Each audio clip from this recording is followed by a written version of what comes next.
Mic check. Okay, there we go. All right, we're live. Another midweek live stream Thursday as usual.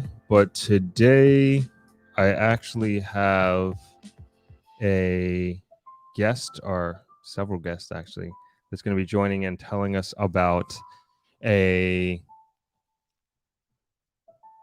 real estate development here in the west of Jamaica. And I don't know much about it, so it's going to be interesting for all of us to learn at the same time. And it was actually brought to my attention by a fellow subscriber, and we've been talking for a little bit now. I would say like a few weeks at this point, about different things with it has to do with real estate.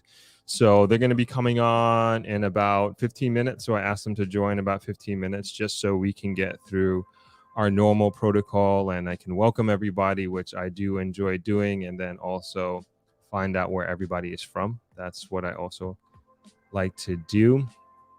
I don't have much of an agenda outside of that, of the interview that we're going to be doing, which I would say is more of a discussion than anything else and a conversation, just like the podcasts are.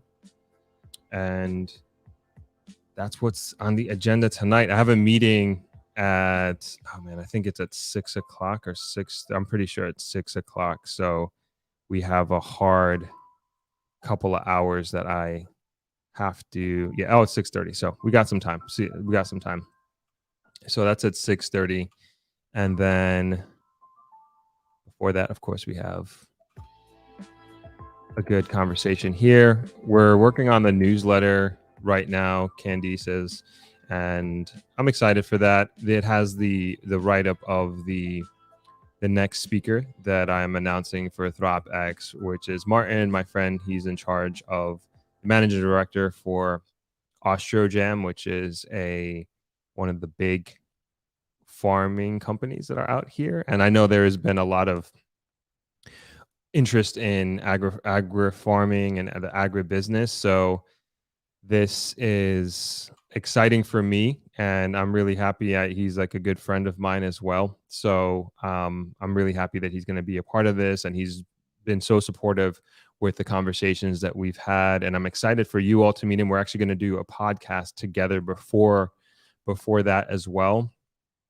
And I do have another person confirmed, which we'll put out, which I think if you watch the podcast, German Vancy, she confirmed as well. And she was the main investor person that I really wanted to get on. And I'm working on another one who's another person also is excellent person if you're interested in investing in the Jamaica Stock Exchange. And she's confirmed as well. And she's going to come on the podcast before the ThropX investment conference. So that's exciting. Everything is kind of coming together, and I'm so excited with the list of people. I think at this point, it's just so many people who've already confirmed. We're probably going to have to announce 2 to 3 per week starting next week, so everybody's aware, and then we can release the final list of the itinerary as well, because we have to wait.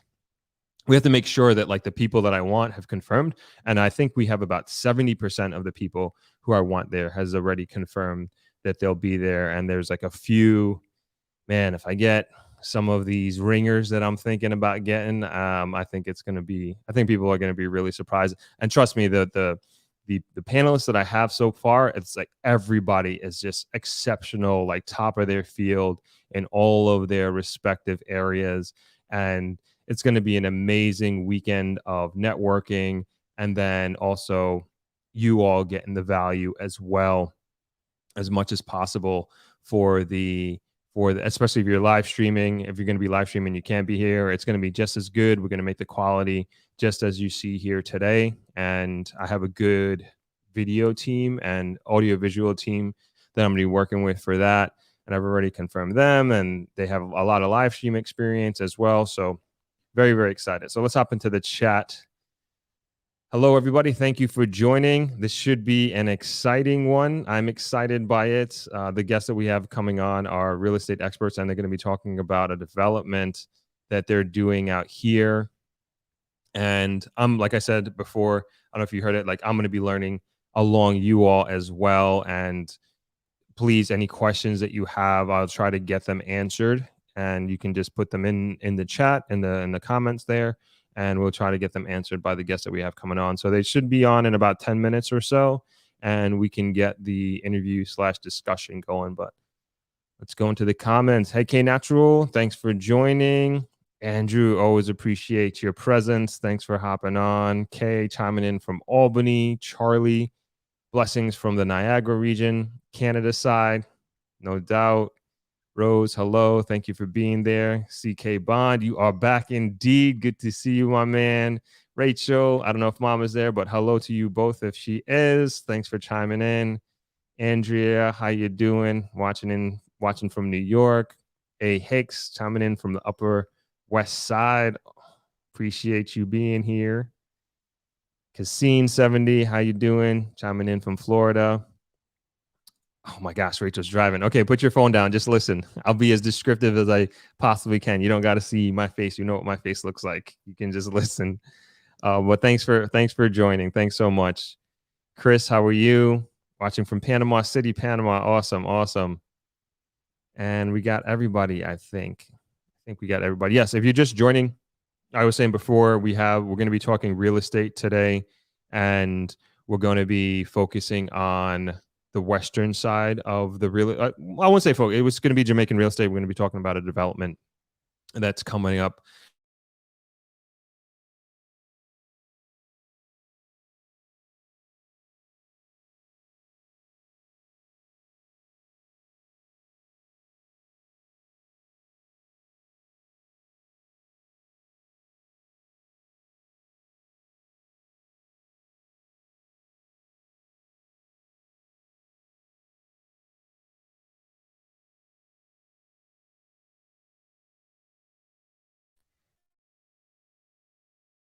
Okay, it was the camera, maybe. I don't know what that was. Sorry about that. I just plugged in. Max and relaxing. I got your email. I just emailed you back like 5 minutes before this. Shayna Love Coaching. Hello, good to see you. Jennifer, Rockland, New York. That's where my college roommate was from, Rockland County. I went to Albany, by the way. Linville, thanks for chiming in from ATL. No audio. Okay, one sec. Let's make sure my audio is working. Mic check. Can you guys hear me now? It says it's working. Mic check. Can you hear me? Just let me know if you can or can't. Donna, hello. Good to see you. I hope you guys can hear me, but I'm getting audio on my side. Hey, Joe. Thanks for chiming in. Good to see you. Hey, Paul. Good to see you chiming in from Sacramento, California. Okay, good now. Okay, excellent. Sorry, I don't know what that was about. I also did, I mentioned we got well, I was actually going through the newsletter. So the newsletter announces, so we should be getting the newsletter out today. Like I said, Candice is working on it. Okay, thank you, everybody. Candice is here in the crowd, in the audience. And yeah, working on the newsletter, hopefully getting it out today. And announced Martin, who's the managing director of Ostrojam, which is great. And just doing some recaps of the last podcast, that live stream that we did, I should say. And then I did an interview yesterday with Matthew Wallace, who is the owner of Matthew's, which is a restaurant here in Negril, and also a partner in Scotch Boys. Hold on, let me get you some of his products. One sec.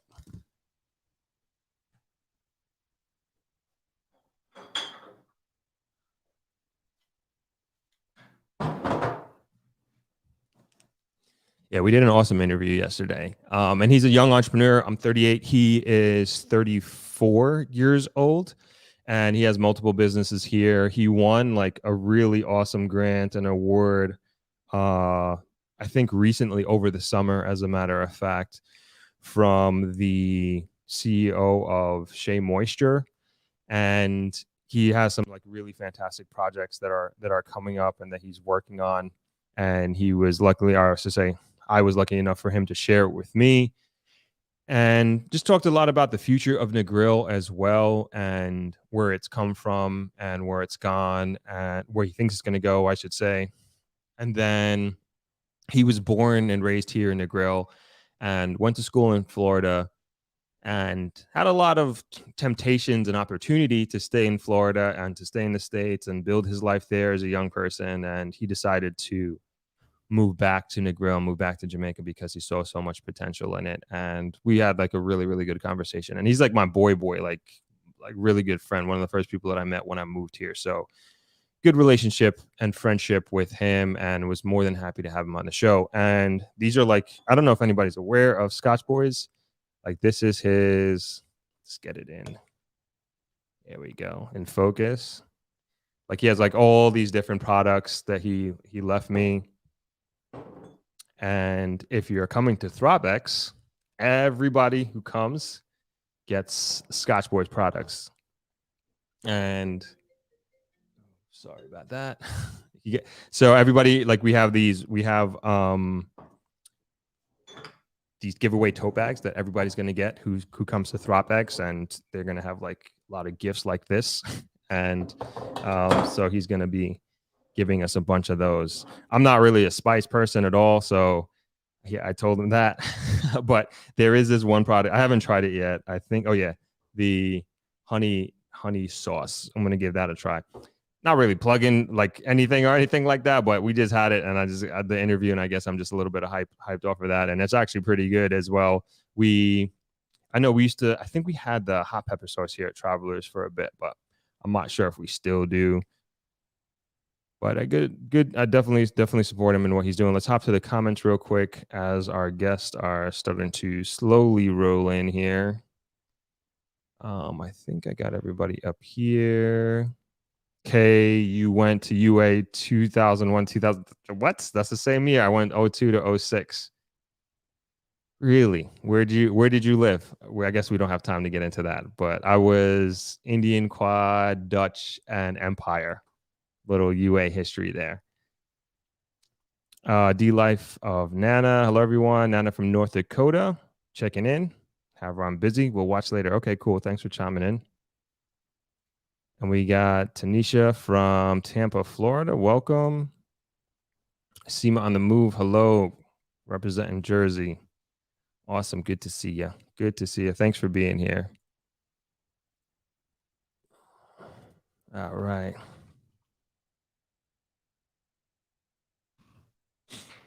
Okay. All right, we're gonna. I guess we got another couple minutes still. I think they're just still setting up their camera, so I'm just gonna give them a chance before we invite our guests to the big screen, so to speak. Okay. All right. Did we ever run into each other? I played football. Not football. Intramural football, but wasn't in clubs or anything like that. I just school library, and of course UAlbany. You know what we do there. Say no more. Donna Bryce says products look good. Sold in Travelers Gift Shop. Yes, I believe so. Don't call me on that. We should have that, right? If not, we're gonna change that. If not, we're gonna definitely change that. Christoph, what's up, man? We're just actually talking about you, and you're the one that's gonna be taking care of the multimedia, you and your team, for Throp X. So that is Christoph. He has an awesome YouTube channel. He is a fellow Jamaican YouTuber as well. Also makes really dope content on Instagram as well. So he's a good follow. So I think we are ready to. I see. Okay, there was a criminal justice major. Okay, I was busy. A business. Sorry, I am busy, but I was a business major. Okay. All right. I think we're gonna be ready to welcome our guests to the live stream, and I hope they're ready. All right, Wendy, Marlon, Christina, ready to hop on? Okay, we're bringing them on. Okay. Hey. Welcome, Hey, everybody. I think they're on mute. oh, can you hear me? Do I have that power to unmute you? I think you have to unmute you. Unmute yourselves. Can you hear Wendy? Can you hear me? I can hear you, Throp. I can hear you now. I'm sorry. Okay, I think I muted Renee. Awesome. Hi, I just wanted to say hi to Christina. She is out getting ready to go to a meeting and wanted to pop in. So wanted to greet her on this call as well. Thanks for having us, Throp. Absolutely. Welcome to everybody. This is the first time that I've had so many guests on the live stream. So this is a first for me and it should be fun. So I guess to start with, we can hop right into it as more and more people are coming in. If we can just kind of go around and everybody just do a brief introduction on themselves, and then we can take it from there. Sure, I'll start. My name is Wendy Cowan. I am a certified international property specialist and a realtor locally here in Orlando, Florida. I'm originally from Jamaica, from St. Elizabeth in Newmarket, and I've been involved in residential real estate since 2008. And previous to that, I was licensed as a Series 7 financial planner and stockbroker. So come to the real estate industry with a background in real estate investment and investment banking and fundraising background from being in the stock market. So I've enjoyed living in Central Florida and watching it grow over the time that I've lived here, but home has always been in my heart, and excited to share, what's going on with your show with my audience as well. Thanks for doing such a great job in putting together such great quality content. Awesome. Thank you so much, Wendy. Thank you for being here. And if we can go to, I have Renee next on my screen.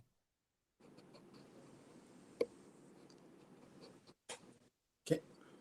Hi, can you hear me now? Yep, gotcha. Hello, everyone. I'm Renee Dulasing. I'm actually in Jamaica right now with Marlon. I was born here, raised here. My background is in marketing. I think her screen went blank. Oh, yeah, lost her. Sure, she'll be back. There she is. Okay. Yes. We lost you for a minute. So I was saying my background is in marketing. And I was invited here by Marlon because I was really wanting to be here just to sit and learn and watch him, take over Jamaica. I know he's going to take over Jamaica. I'm actually in business in logistics, but I've always wanted to be into real estate. And I think 7 Development and what Marlon is about to make happen in Jamaica is something that we've long wanted to see in the country, because Jamaica has always been the heart of the Caribbean. Everybody wants to come here for, just tourism attractions, landscape, laid back culture. They don't want to leave when they come here, but the only thing that's really missing from Jamaica is a complete living experience. And I think that's what we're going to do here in Jamaica. And I'm really excited to learn as much as I can. Thank you. Excellent. Thank you for joining, Renee. Appreciate it. And Marlon? Well, thank you for having me. Good to meet you. Heard a lot about you. Thanks, Wendy, for bringing us together. And thank you, Renee, for coming on. Marlon Howell, I was born in Jamaica, but left Jamaica at a very young age. And I grew up in Canada. So that most of my time was spent overseas. And during my time overseas in my schooling, I went into the construction industry. So I've been in the construction industry for about 38 years. I've done all facets of construction, from my own business to working with other corporations. And I've done from residential, commercial, institutional, recreational, and I spent a few years in the petroleum industry. But coming to Jamaica has been excellent for me, and it's given back to the country. And working with my fellow Jamaicans and seeing the country grow is fantastic. Excellent. Thank you, Marlon, and thank everybody for introducing themselves. So I just want to give everybody like a quick background on how this hodgepodge of individuals came to be right here. And we have Wendy to thank for that for sure. and Wendy is proud Jamaican, obviously, and a subscriber here on the channel. And we've been talking via Instagram, then WhatsApp. She actually invited me to a what do you call that? A clubhouse, and we did a clubhouse together a few weeks ago. And that's how I heard about Marlon, and we were on it together. Didn't know anything about him, but I heard about the projects that the big project that he was doing that we talked about on the clubhouse session. And everybody here on this live stream is really pro Jamaica and really for the development of Jamaica. And they're doing some interesting projects and have some interesting insight on the forward movement and development of Jamaica. So I thought it was very, very good idea to have them join the live stream, because I think you all, and myself included, are going to learn a lot here, just like Renee is. And I think that it's going to be a good conversation. And with that, is it okay that if I ask Marlon to start going through the project that he has? Well, sure. I think I'd like to start with how this all came about. Okay. Quickly. And the reason why I'm appealing to the global real estate community, folks within the diaspora that have real estate licenses, whether they're in Florida, they're in New York, they're in Canada, they're in UK, they're in Australia, wherever they are. This is the time to really start connecting on a level where you can serve your country of origin. And I'm talking to all realtors now, where if you're from somewhere else, that I'm talking to you, because you have family members, friends that are inheriting property. You have individuals that are making purchases for senior living. And who better than they talk to somebody that's qualified specifically in that niche. And there's literally 4,500 at least individuals that are licensed through National Association of Realtors with advanced training as a certified international property specialist that are there to help protect people from bad transactions.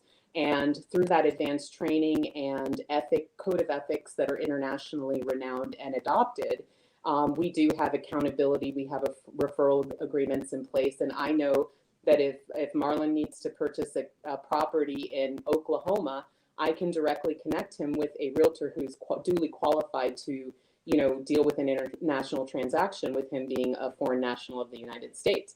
So I'm here to promote realtors coming together to participate in an event where I learned about the affordable housing need in Jamaica in 2019, which was the International Realtors Conference. And so we are redoing that event this year, and November 30th through December 5th. And anyone who has an interest in learning how to do business in Jamaica, to learn all of the rules, regulations from a realtor standpoint, or if you're an investor on that level, or even developers on that level, please come and join us. So that's how I learned about the affordable housing need in Jamaica. And I was there for the Reggae Marathon event, and I wore that shirt today. So I was there for this event, which happened to be celebrating its 20th anniversary. And Reggae Marathon is what brought me to Jamaica. And I'd love to explain that connection with you there, Throb, because that's what brought me to your channel initially. So I like to explain how things began. So, organically, I was interested in your running and, what you're doing with, just this great connection with bringing people together for Jamaica. But then additionally, just seeing you answer like really pertinent questions that appeal to my community, which are people interested in repatriation or becoming expats. This is some of the resources I deal with, different travel guides and different things to help connect people.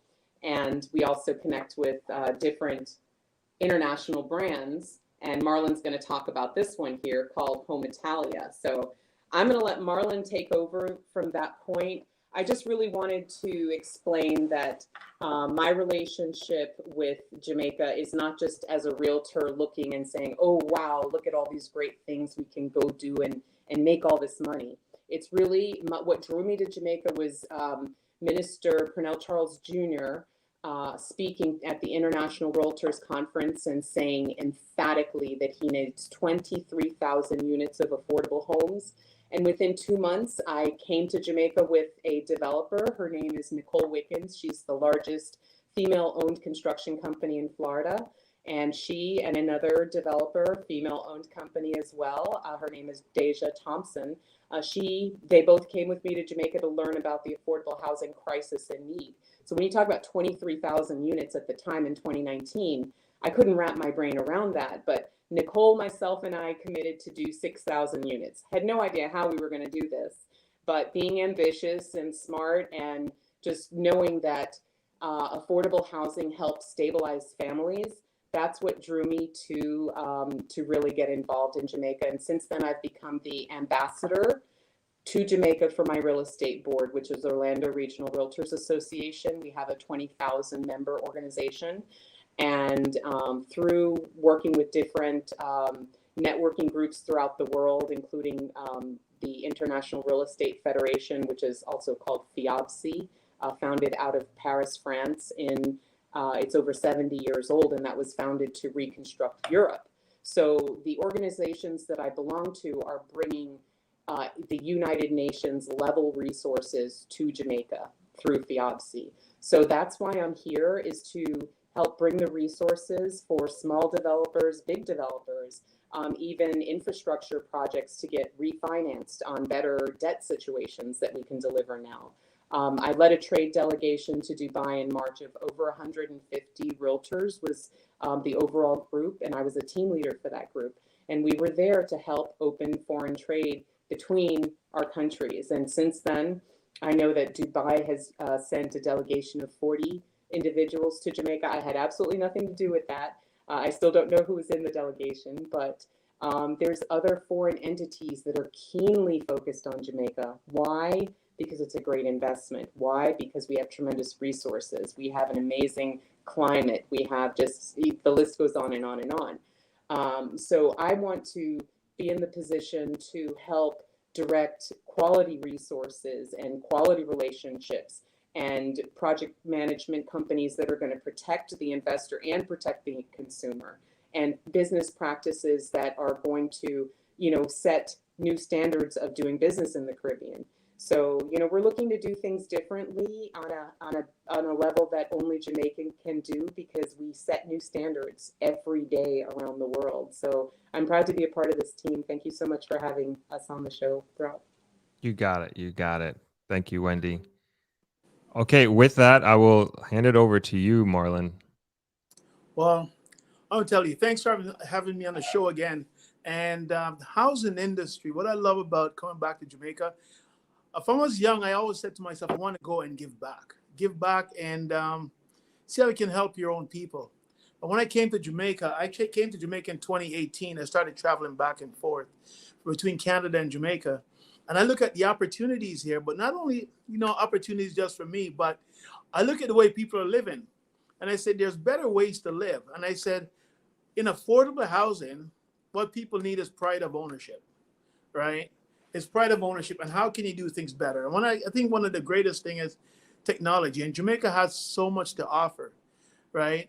And in any, I should say, not even a third world country, because Jamaica is not really a third world country anymore. It's a first world country with a third world mentality sometimes, because there's so much opportunities here. It's incredible. When you look at the affordable housing, what do they need? They need technology, and they need skills, and they need money. And how do you bring it together? So that's what I started to do. I started looking at the affordable housing, how we can help the people with affordable housing, give them a better life, give them ways to means of saying, I live somewhere. And if you just give them a starter home, which I know that's what the governments do that in Jamaica, give them a starter home. They get a start to further themselves in life. But even in doing that, I look at also the middle income, and then you look at the tourist industry in Jamaica. And I came across a couple of projects that we embarked on, and actually Wendy is spearheading the sales part of it. She's doing a phenomenal job. And one of the projects that I'm going to talk about today is the luxury market. Jamaica has a phenomenal demand for luxury market. And you're talking about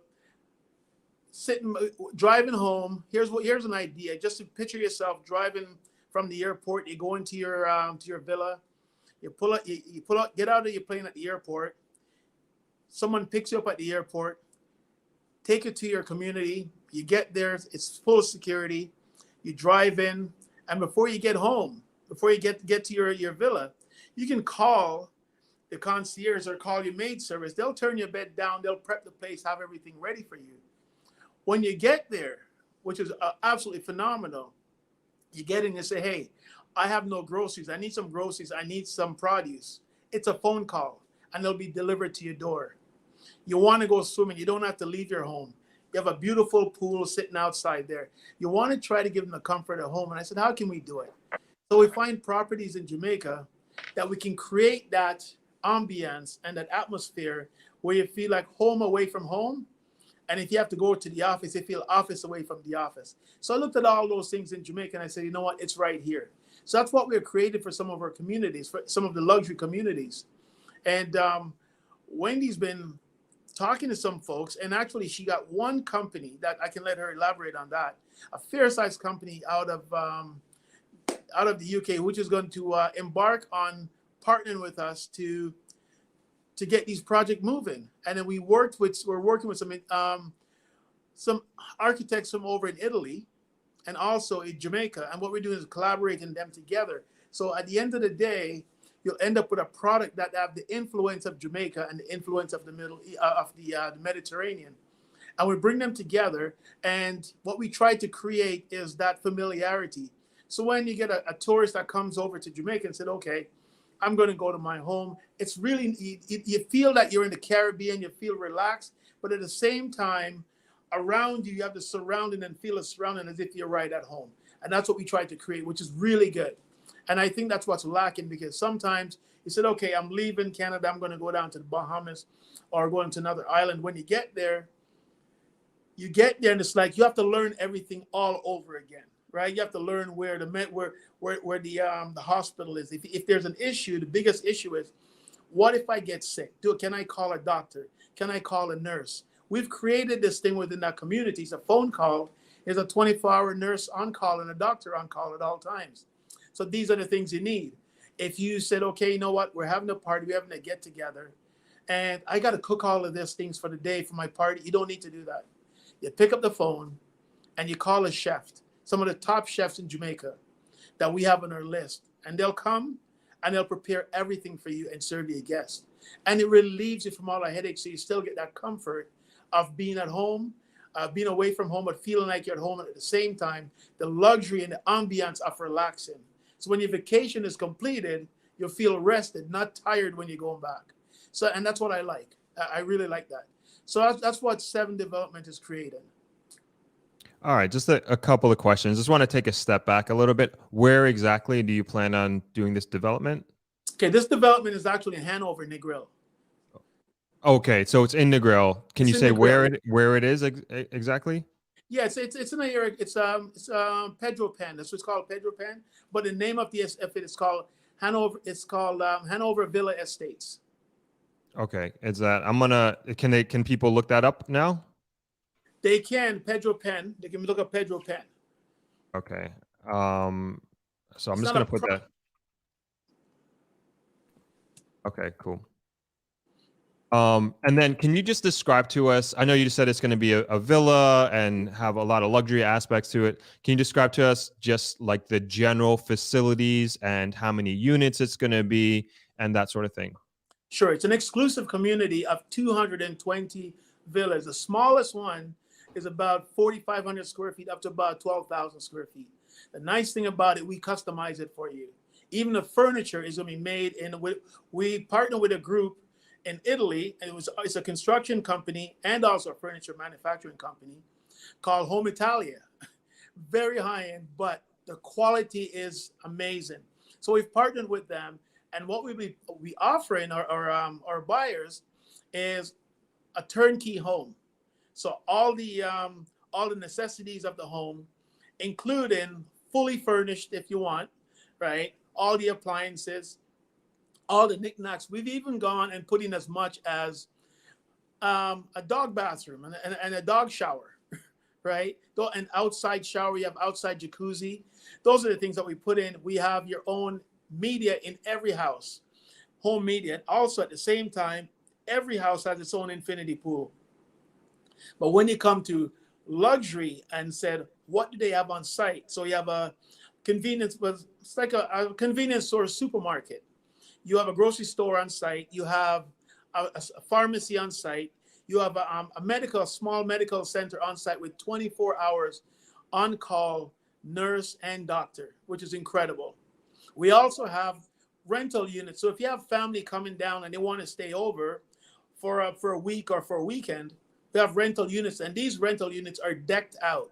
They're not just something you're going to get from a regular Airbnb. They have all the luxuries, 3 and 4 bedroom villas that you can rent. And with the villas, they come with 24-hour maid service, which is amazing. 24-hour concierge service. And it's basically anything you need. And then what we've done, we've built a clubhouse. And with this clubhouse, you have your tennis court, you have your pickleball, you have your racquetball club. And also at the same time, you have your gym where you're going to have your yoga, physiotherapy is going to be there. You have sauna. You have, what else? Wendy can probably name a few because she helped put them together. But it's all the luxuries that you need. And at the same time, what we've done, we have 24-hour security and 24-hour limousine service, right, on site. So it's a matter of picking up the phone call and you have what you need. And let's say, for example, you come home and it said, you know what, I think I spoke about this earlier, but I just want to reiterate it. You come home and you're tired, right? And you need to get a massage. You don't need to leave your home. You pick up the phone and call. There's personal trainers and masseuses that will come and tend to your service, right? And also, if you need grocery, like I talked about it before, picking up the phone and just said, I need some grocery, give them the list. I need some produce. You'll get fresh produce. Jamaica is known for its produce, but not only its produce, but its exotic produce. And it's growing. It's growing. And whenever you go to different places, I know in Canada, and you want to find exotic products that are made, that are grown only in Jamaica, it's not easy to find. But here, you're in Jamaica itself, you'll get things that are fresh. It's basically from the farm to the table. And that's what you're looking for. So those are some of the things that we're bringing to the market. And when do you plan on starting this if you haven't already? Okay, so we're breaking ground on this by January 2023. Okay. And then what is your aim for completion? The project will be done by 2025. It'll be completed. Gotcha. Yeah. And do you have any I don't know what the term is, but pre-orders, so to speak? Actually, Wendy can elaborate on that for me. Well, we are accepting interest for pre-orders. We just made an agreement with one of the largest firms out of the UK as far as real estate brokerages that specialize in international real estate. They would like to represent our brand of one of our particular brands that I'll let Marlon tell you specifically about that one. But that will be a press release that will be coming out very soon from the CEO of that public company. So we're super excited about that boost because it just shows the confidence that in not only Marlon's vision, but also the vision of Jamaica and also the potential. I really want to touch on the port and what a key change maker that has been for the country. And, so people who are in that international space and considering investing, or why would I put, $1 or $2 million into a condo or a house or a villa? They need to understand that basically Jamaica is an early stage Singapore, an early stage Hong Kong, an early stage Greece, with the change that the shipping port is, with it being the deepest shipping port in the Atlantic. It allows the mega ships to come, disembark, break down into 5 smaller ships. One can go to Canada, one can go to the USA, one can go to Central America, South America, and the lower Caribbean in one shipment. So they've even had to widen the Panama Canal to accommodate those ships. So Jamaica is becoming a logistics hub for many reasons, and that is why Dubai is interested. That is why Saudi is interested. That is why Europe is interested. And my goal is for our expats to take a second look back home and say, what can I do to help my countrymen grow their businesses, reinvest in the country? There's real estate investment trusts. There's different funds available that you can invest in the country.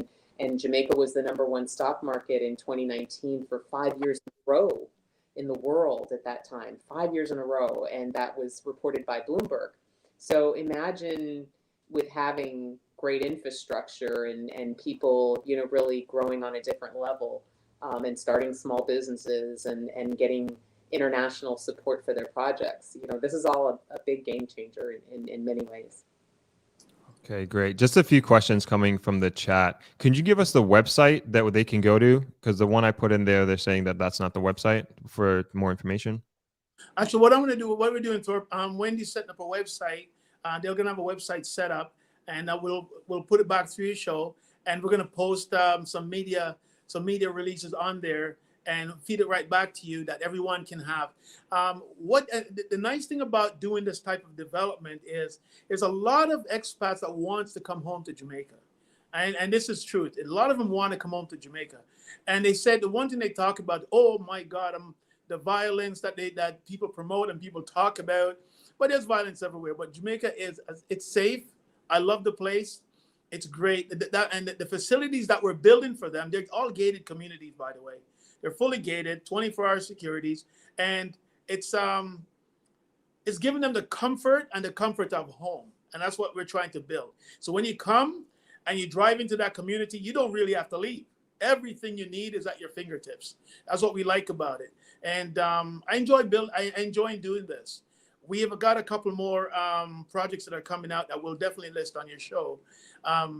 They're fantastic, and I think the people that are coming on board with us based on this development that we're doing, they're so excited about it. A lot of them are overseas corporations that are coming on board and saying, listen, this is a fantastic idea.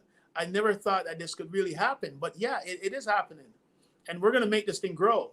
And when they see the first development completed and how it's done, they're going to say, wow, this is something else. I mean, everything you need is right there, and you're not paying millions and millions of dollars for these services. It's all right there at your fingertips, and the comfort. That's what you're looking for. Something I didn't mention, what we're doing is putting a small business center in, because even though you're on vacation, sometimes you still have to work. And that small business center, it'll give you all the capabilities, not 100% of your office, but at least 60% of the capabilities of your office, and you can bring the rest, right? But the media will be there. The nice thing about it, it will be fiber optics throughout the whole place. So we have good internet quality, which is good for communication. So the communication aspects of it will always be there. And that's a very important thing when people are traveling from different countries to come on vacation. I've been to some countries where when you get there, your phone is dead or it's dead half the time. You can't get communication. That's so important for keeping in touch with family members and with your office and with friends and relatives. So we made sure that that's well taken care of. And so what's the price point that we're talking here? Wendy? Sure. So we have both condos and single family homes. The condos start at $899,000 through 2.5 million. And then the penthouses are not currently available, but we will have a model that will be a penthouse. And then we have single family homes that are the villas. And those are 2 phases, 110 units per phase. And Marlon, the pricing on that, could you confirm, was that? Yeah, they're 4,500 square feet, and they start at about, for pre-sale, about 1.777. That's where they start, and they go up to about 5.5 million. But you're talking a 10 to 12,000 square foot home with everything inside. And this is US dollars you're talking? It's all US dollars, yes. Okay, gotcha. So I will say So this community that we have here, the Throp community, I would say the lion's share of everybody in here is about Jamaica and more so about moving back to Jamaica. And anybody in the comments, you can correct me if I'm wrong, but the thing about moving back to Jamaica is that they don't want to necessarily, myself included, be just in one community and not leave, because that's not Jamaica. You know, that's an all-inclusive resort. And most people here, they want to go see their family. They want to go and enjoy Jamaica, like the real Jamaica. And they also, myself included, look at it as their way of giving back and helping to build Jamaica and from a from the ground level, so to speak. And so how do you, and then, so I guess my question is, it's just like, who are you actually going after? Who is your target market for these houses? Well, okay, the target market for these houses are, there's two forms of expats. There's expats who want to come to Jamaica and knowing that they're going to come, they're going to buy a home, that home is going to be safe. It doesn't stop them from going out into Jamaica. So let's say they come to Jamaica and they want to go up, but they don't know anywhere. They don't know certain places. They're afraid to go to certain places. They want to get to know Jamaica. That's a phone call where we have security that will take them wherever they like to go. So they call them bodyguards, but they're very friendly. They'll take them under security wherever they want to go, get them to learn and understand Jamaica. It's for the people who want to come and say, okay, you know what, I want to relax, come for vacation and go back home, but that's my vacation home. That's who we're targeting. It's basically expats who wants to live that life.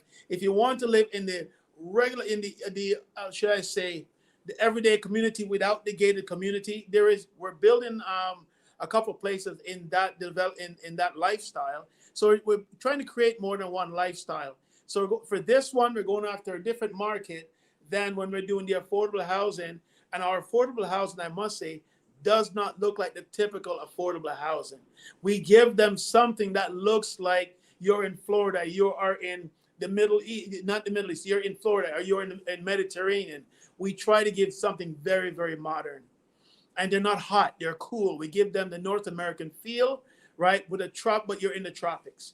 And at the same time, a big thing about it is it's green, green, green. That's very important. We insulate the place and the rooftop of the homes. We don't put the peak top. We make them flat top so you can enjoy the roof of your home overlooking the ocean. So who am I targeting? We're targeting expats that wants to come home, wants to feel like they're in Jamaica, but a lot of them says, hey, I want to feel secure. I want one place where I just don't want to go here, go there. I can relax, but whenever I want to go out, I can go out, but I know I can come back home and it's nice and safe and I'm happy. And I have all the luxuries of home. Okay. And then so somebody's asking about what's the maintenance cost before I get into my question. Okay. I'll tell you that for the maintenance cost, we're going to bring all that to you, because what happens is we're actually working at the maintenance cost right now, because so many other services are calling us to say they want to be a part of it. They want to be a part of this. We have a gym company that says, listen, I'll work with you. I'll give you my gym set to put in all these homes. We have a car company that said, hey, we'll work with you. We'll give you electric cars, right?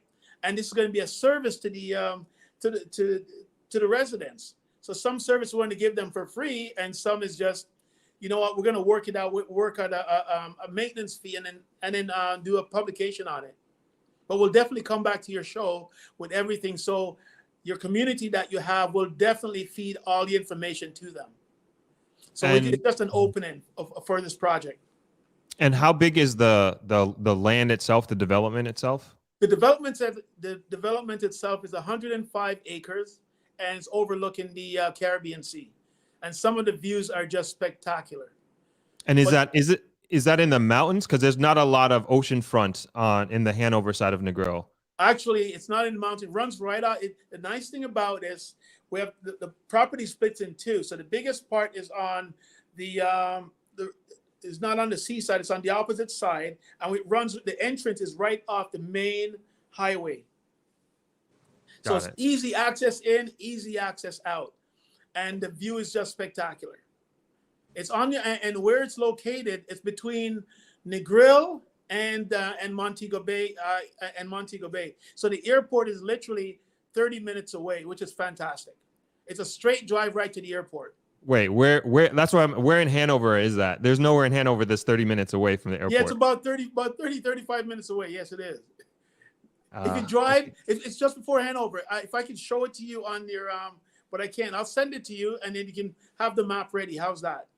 Okay, I can bring up a map right now. Yeah. So if you go into,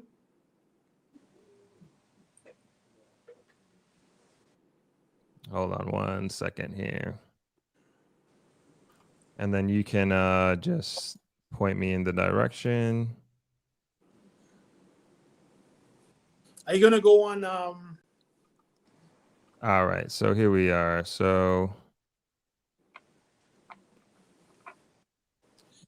and all right, so here's Negril here. Okay. And this is the 7 miles, Orange Bay, Green Island. Keep You going tell me, up. is it past Lucy? No, it's just past Lucy. Just past Lucy. Okay. Sandy Bay. Okay, Sandy Bay, right there. Yep.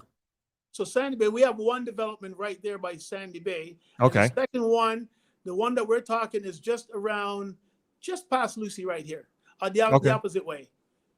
Sorry, I'm just bringing up the terrain there. Yeah. Okay, so it's a little past Sandy Bay, you said? That's right. Yes. So after Round Hill? After Round Hill, yes. It Okay, is. good. As long as you're past Round Hill, yeah, because that's where the problem is. Okay, That's I'm right. sorry. Okay, yeah, for sure. This is 30 minutes. Yeah. Yeah. So Gotcha, we're gonna send you the map and the layout and everything. Cool, but we drive cool. it, and it's a fantastic drive. It's right along the coast. Okay. Is it in this area where the mouse is? No, just a little bit further over here, just past. You see where Trial Club is? Oh, I'm sorry. Going back. Okay, here. Yeah, just past Trial, the other way. Yeah. Oh, okay, around this area. Okay, cool. Very nice. All right, let me bring you guys back up here.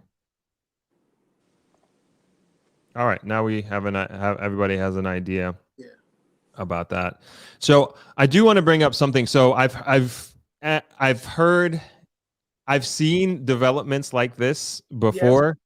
That, and I can't remember the name of it. But there was one that was very similar to how you're describing it, that they were supposed to do. Was a developer from the UK, and this was with 2022, this has to be like 12, 14 years ago, and it was like the same thing, and we were like, everybody in the girl was like super excited for it, and unfortunately, like, it didn't work out. I also think of the Palmyra as well. That obviously was a big stain on Jamaica for a very, very long time. And, you know, I get skeptical when I hear, and I've heard of others too, when I hear of like these big luxury projects of this nature. And so my question is like, you know, what's the difference going to be the difference between your project? And I'm not questioning you or anything. I'm just trying to hear like what either the creative difference or networking difference that you may have that you're bringing to this project. You know what it is? For this project, I look at it this way. We didn't do this massive project. We said, okay, it's 100 acres, right? So what we're going to do with it, we're going to cut it in half. And we're going to do it in sections. So we do one section at a time. So you're going to do 108 units, which doesn't take a long time. We get that done, and they'll move to the other side. Why do we do it that way? It gives more control, right? Gotcha. It gives more control. It reduces the expenditure. Even with our finance group, when we put out the money, when we put out our package for financing, we have people calling us and said, "Hey, I want to give you 100% financing." I said, "No, we don't want it." We have other guys saying, "We'll give you all of it." I said, "No, we don't want it." We're taking exactly what we need to turn it over to make this thing work. What happened is a lot of people get into these situations. The funding is there, the funding is taken in, but it's not used properly, right? And they're taking more money than they really need. So when they get all this money, they said, okay, I can do this. Then they start to focus on 10 different projects instead of 2 or 3, right? So this one, we're focusing on, yes, we have numerous projects, but we're focusing on 3 projects, and we're doing them one at a time. Then we break them down. There are 3 different stages. This one we're doing right now is ready to go. We just got to submit for the drawings for each unit, and we start building, right? We already have partial infrastructure in. The rest is going to be starting in January. And we've have everyone on board, lined up, ready to go. So I've been doing this for about 38 years, and organization and scheduling is the number one thing. If you're not organized and you're not scheduled, you don't have the right people on board, believe me, you have nothing but headaches. We've also brought on with us as a part of our team is a company who is, they became the number one quantity surveying and project management company in North America, and then number 3 in the world. And they have a staff of over 250 members, and their projects in the estimated amount of about over $180 billion in US. Now they know to manage projects like this, and they sit between the lenders and the developers and the subcontractors, and they're the overseer, and that gives you control. And a lot of projects like this, why they fail is lack of control. That's what it is. So why is this one going to work? Because we're going to take our time and make this happen right. And we're going to interact with the right people. And our team is built up from members from Canada, US, and Jamaica, and other parts of the world. And we're working together in conjunction to make this project happen. Is there a similar development that you can compare this to that exists already in Jamaica? You know what? I'm going to say, okay, for example, trial development, I think it's a really nice development, but they're not gone to the extent that we're taking it to, right? Okay. So this one, to the extent that we're taking it to, may be the first of its kind to go that far. Okay. And we haven't even talked about the outlet mall. Is that something we can talk about at this Sure, point? you can. We're going to have an outlet mall very close. What we're bringing here is, we're working with a firm to bring an outlet mall to Jamaica. The outlet mall is going to bring the brands that everyone is leaving Jamaica to go to the United States to buy. They're bringing that brand. And why we're bringing it, and while we're bringing that outlet mall, where it's going to situate it is right on the main road between Montego Bay and Negril, right? And that's where, as you know, probably around 60% of the tourist attraction follows along that corridor. And Jamaica is they're brand buyers. So bringing in these brands is going to be a fantastic thing. And what are you going to do to mitigate against the tariffs for those brands? Okay, so we're working with the Jamaican government right now, and the free zone, which Jamaica has, and we're going to working with them to get duty free in some of these areas. So the Jamaican government's fully on board to help us to make this work, and that's what I like about it. They're helping us to make this happen because they want it to grow. They want to see Jamaica grow. They want to increase the tourism, and Jamaica is increasing in tourism. Sure. But I worry about that because they haven't done that yet, and they've never even let up. And from a tourism perspective, that's something that we want, because if you notice, we don't have any luxury brands. We don't have the Louis Vuittons. Right. We don't have anything like that. But when you think of the Caribbean and you go to the Bahamas, you can get all of that. And the Bahamas has, the Chinese market. They have the Dubai market as well. And so Jamaica does not have that. And I don't know this to be true, but it has to be because a big part of it has to be because of the tariffs. So, I hope you are in touch with them and you are making headways, because that would set a precedent, if you will, for the rest of the country if that does happen. I can tell you this: Jamaica is changing. From what I've seen, Jamaica is changing. It's changing daily. And I've met with the Economic Zone Department. I've met with them, and we've talked about it. And they're actually working hand in hand with us, with a team, to make this happen. Okay, that's good to hear. Let's kind of go over to the comments. So it does sound like this is very for the 1% almost, because if you're buying a home in the $1 million or multiple millions of dollars and it's not your first home, I mean, you're probably bringing in over, I would assume, 3 million plus a year, around that. And you know your demographics more than I do. And so that seems like a very small percentage of the expat community that would financially qualify for that. Do you think that you have the market for that, or there is a market for that? I'm thinking specifically for Jamaicans who are living abroad who want to move back or buy a home of this caliber. I'll tell you this: yes, there is a market. There's a huge market for it. There is. People just don't let it be known, but there is a market for it. And and are we going to move these units? For sure, they're going to go because of what we're offering. But also, like as you said, that's the 1%. But what about the other, let's say, 60%, right? What do we do with that, right? So we're doing a development for that also, for that 60% market, which is coming on stream next year, right? In that development, we'll have about 600 condo units, and we're going to offer some of the similar services, right? With this development, and we'll bring it back to you, right? So we want to try to do this to incorporate everybody.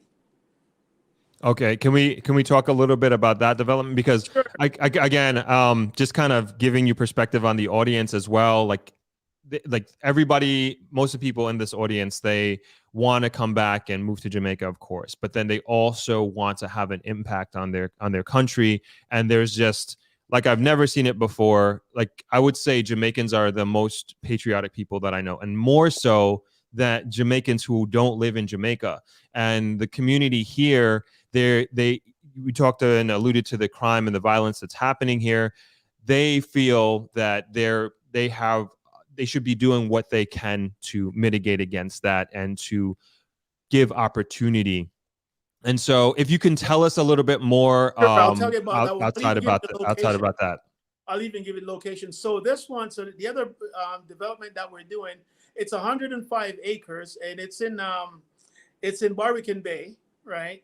That's what we were building that first one there. And what we'll be putting is about 600 condo units, and we're going to be building the condo units, but also some townhomes. But what we're giving them is the same thing again, is the feel of being abroad, but you're in Jamaica, right? Give them familiarity at the same time, have the services within that community. That's what they're looking for.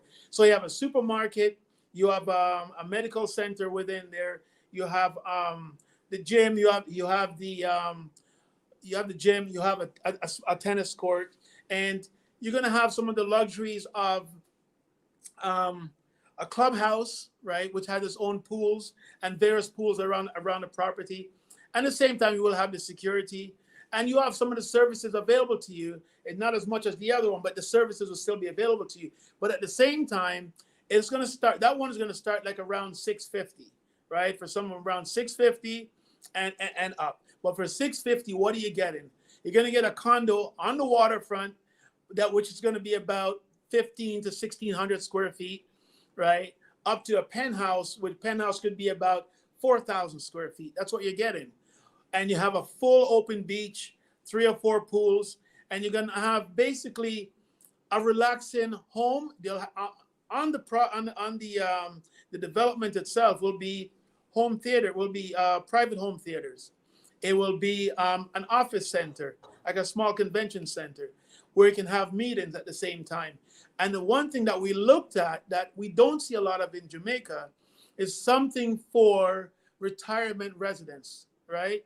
The retirees. You want to build something for the retirees where they can go and relax and entertain themselves, but don't have the problems of getting themselves stuck in a retirement home or a retirement place where all they do is feed you pills, right?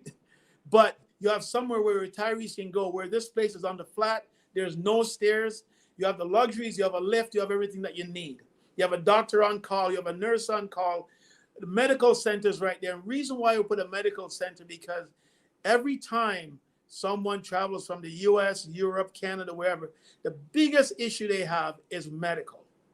What if I get sick? What happens to me? And that's what we're going to focus on in this development, right? Okay. If I travel, am I going to be safe? Yeah, the chat is going crazy here because they don't consider this to be affordable, or even middle class, and at the $650,000 US price point. Neither do I either. I mean, that's quite up there, and yeah, you're definitely going after the 1% market. I think even with 650,000 to do that, again, second home, and I think it's, again, most people here like this, they hope to be like this their primary residence. You know, they're gonna retire here. And like, that's it. Their life in the US or Canada or wherever it is done. And they're coming home, and this is where they want to call home. And I don't want to, I don't know what the price point here is, but I think, 650 is still high, and sorry, yeah, go ahead, Marlon. I was going to tell you what you see when you look at, okay, when people look at a price point, look at the price point and say, okay, this is high. But what do I get with it? What services do I get with it that I have to pay outside? Right? So sometimes they said, okay, I'm going to buy this house. It's going to cost me $350, but then I got to pay for all these amenities. I got to go get a gym membership. I got to go get in a membership. I got to get if I need a personal trainer, I got to go get a personal trainer. If they need to go to the medical center, they got to rush and go to a medical center. Something happened. So the service is number one thing. And that's what people go for. So you think about it. I can go and buy a house for, say, buy an affordable house in Jamaica right now. It's probably about 190,000 or 200,000. But where am I located, right? You're on a beachfront, right? You're on a beachfront, Caribbean Ocean. It's taken care of. You don't have to come and clean the beach. It's clean for you. You don't. If you need something, it's brought to you. So when you look at all the services, does that justify it? And I'll tell you, when everybody look at it, they'll say, you know what? This works out. This is good for me. That's why some people some people get an Airbnb, or some people say, you know what? I'm gonna get what's it called a timeshare. Some people get timeshare. A lot of people say it's not for me, but some people take a timeshare and they said, I'm happy with it. So it's not for everyone, but when you stand back and look at the service and look at what you get with it, right? That's how it justifies itself. It's like some people say, I'm going to buy a Mercedes Benz. And somebody said, nah, I'm going to buy this other car. And they said, but guess what? If I break down on the side of the road, Mercedes Benz is going to come and pick it up for me and service my car, bring it back to me. And that's a service I pay for. So sometimes you want the better things in life. It does cost a bit, but at the end of the day, it's for you yourself, right? And you deserve it. You really deserve it. I'd like to that, Throp, Sure. from the point of being a global real estate practitioner and being in a market like Orlando, where we do have condo hotel models as the regular for people to own property in Orlando and also rent it out when they're not here physically.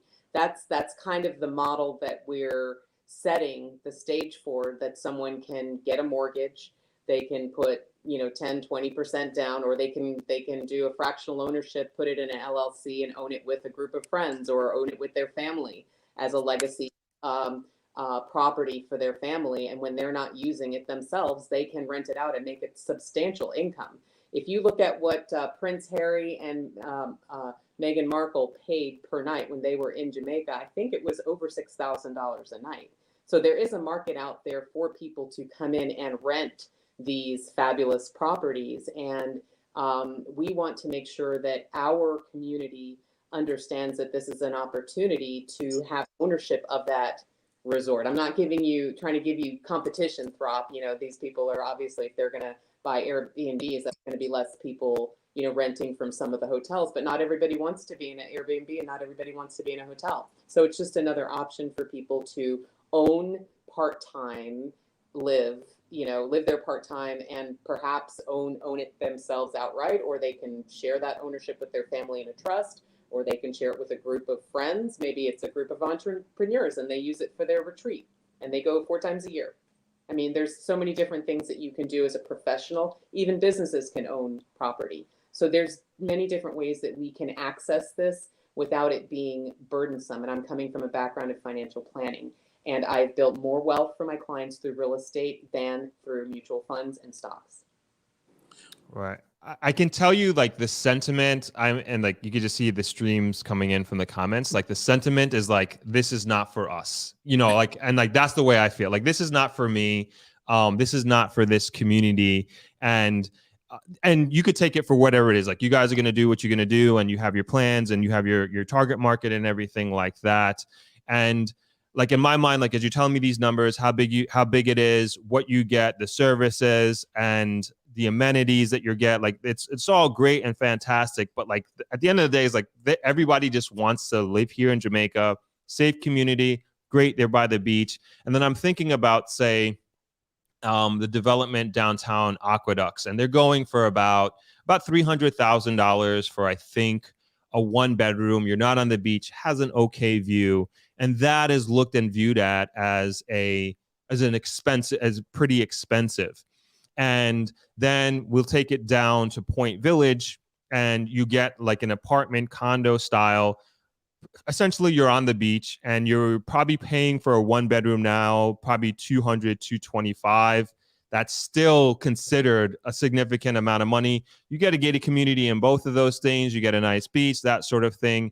And people are like, I think people would like to live there, but would they, if that were to turn into like a luxury? All right, and let's do one more example. Another example is Little Bay Country Club, and that's probably around double. You'll probably get that for around maybe 450,000, around that for a 2-bedroom, 450,000 US, and that is what I would consider to be the luxury, if you will, for Negril.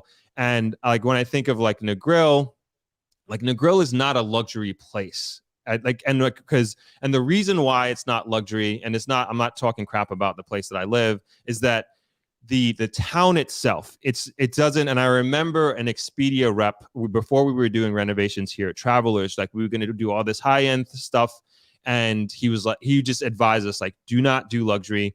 There's not a luxury market for Negril, and there are luxury opportunities and amenities. Like you mentioned, Meghan Markle, $6,000 a night. Yes, but how many Meghan Markles are there kind of thing that are going to do that? There are villas here in Negril that cost $2,000 a night. The Coca-Cola Heiress House, we have that. There's another one that's $5,000 a night. But,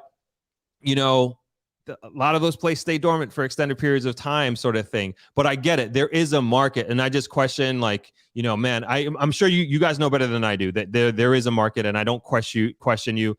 But I'm like, man, this is not this market. This is not for the common Jamaican that's living abroad who wants to move back. And again, the sentiment is, and I feel it as well as the comments are coming in, like, this is definitely not for us.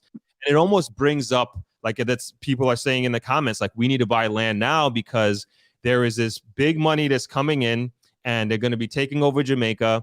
And if we don't do it now, then we're not going to have the opportunity, and we're not going to be able to afford to live in Jamaica. And I think there is more of a sentiment of like, man, we got to hurry up and do this soon before more of development like this happens. So let's circle back to the original purpose of why I am in Jamaica, which is to develop affordable homes.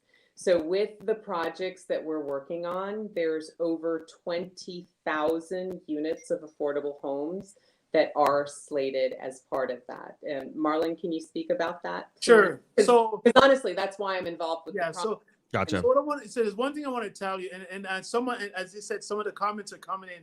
I better buy land in Jamaica now. I'll tell you this, and remember I said it here. If you don't get a home now in Jamaica, in 10 years, you can't afford it.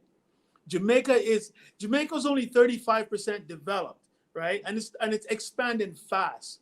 And believe me, what's happening is the price that we're charging right now with the services, you can't get that a year from now, 2 years from now. It won't happen.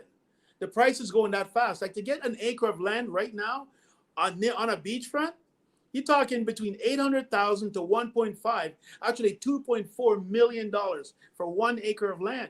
That's a lot. If somebody buys that, then he said, okay, I buy it, I'm going to do a development. How can you recoup your funds, right? So yes, it's not for everyone, but when you look at what's coming, right? It's like Toronto. I said back in about 10 years ago in Toronto, you can buy a condo for probably, say, $250,000 or $300,000. Try buy that same condo in Toronto right now. You better have $1 million, right? It's changing. So Jamaica is changing. So what we've also done, we're doing a development, a fair side development. What we've created is a budget to build 20,000 affordable homes, right? And they range from 2-bedroom. We've done some 1-bedrooms, but we did mainly 2-bedroom, 1 bathroom, 2-bedroom, 2 bathrooms, and 3 bedrooms. And these are beautiful, affordable homes.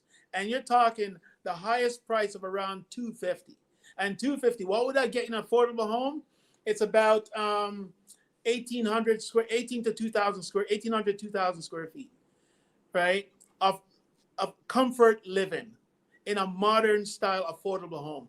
That is green and green energy. And these communities that we're building, they will have the police post, they'll have the medical center, they'll have the supermarket, they'll have the schools. These are the things we're building. So we are building in different facets. And we have this trained, we have one setup ready to start later on in the year. And that's how we're giving back. So we came on 3 different fronts because Jamaica does need it on all different sides. And the one thing you talked about, you've heard guys come in and start these mega projects and these big projects, and they never survive. And the reason being, like I said, lack of organization. So we're not coming and scheduling. So we didn't come and say, well, we're going to do all of them at one time. We start here, and we have another one going. And while we're doing these in different stages, the affordable homes, here's the good thing about it. The affordable homes, those affordable homes, they create jobs. So everything that we're doing, create what Jamaica needs is jobs and sustainability, right? And that's the most important thing. Gotcha. I mean, $250,000 is still a lot, but I mean, I wouldn't necessarily. That's what it is right now in Jamaica. Right. And I gave you those prices, but I definitely wouldn't call that affordable homes. I would say more affordable in respect to the luxury ones that you just laid out. A 3-bedroom right now, if you go on some of these sites right now, a 3-bedroom in some of these places right now are 38 million for some of them, right? And it's not out of range. That's what it is right now. And a part of that reason for part of that is import costing is so expensive, right? The shipping costing has gone up tremendously. So that's what's driving the price up, right? Material, you can't get material. And a lot of things are being brought into Jamaica. So Jamaica imports probably 6 times of what it exports, right? So it's the expense. So how can you reduce that, right? It's changing the technology, changing the way you build. So we bring in new technology to build in different ways, using different building methods. And that's how you can reduce the cost. So, unless again, I said, buying that house right now, even at 38 million, a 2-bedroom at 2,000 square feet, sorry, 3-bedroom at 2,000 square feet, buy it now. 5 years from now, you can't afford that. Even 3 years from now, you can't afford that. And you can't get that in Kingston. That's outside Kingston. And again, what we're building, we still try to give them all the comfort of home.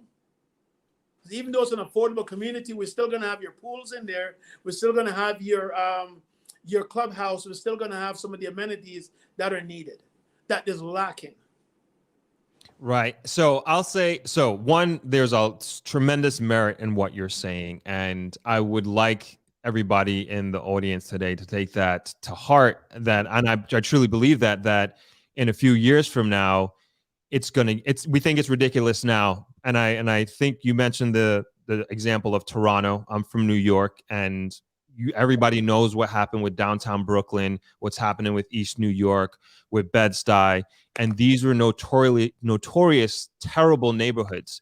And they've been gentrified to the point where even now, like, you just can't afford. I mean, if you're going to do a 1-bedroom, because I'm looking into it, if you're looking for a 1-bedroom apartment, you're probably looking at about $3,000 per month to pay for that in New York if you're not in a rent controlled area.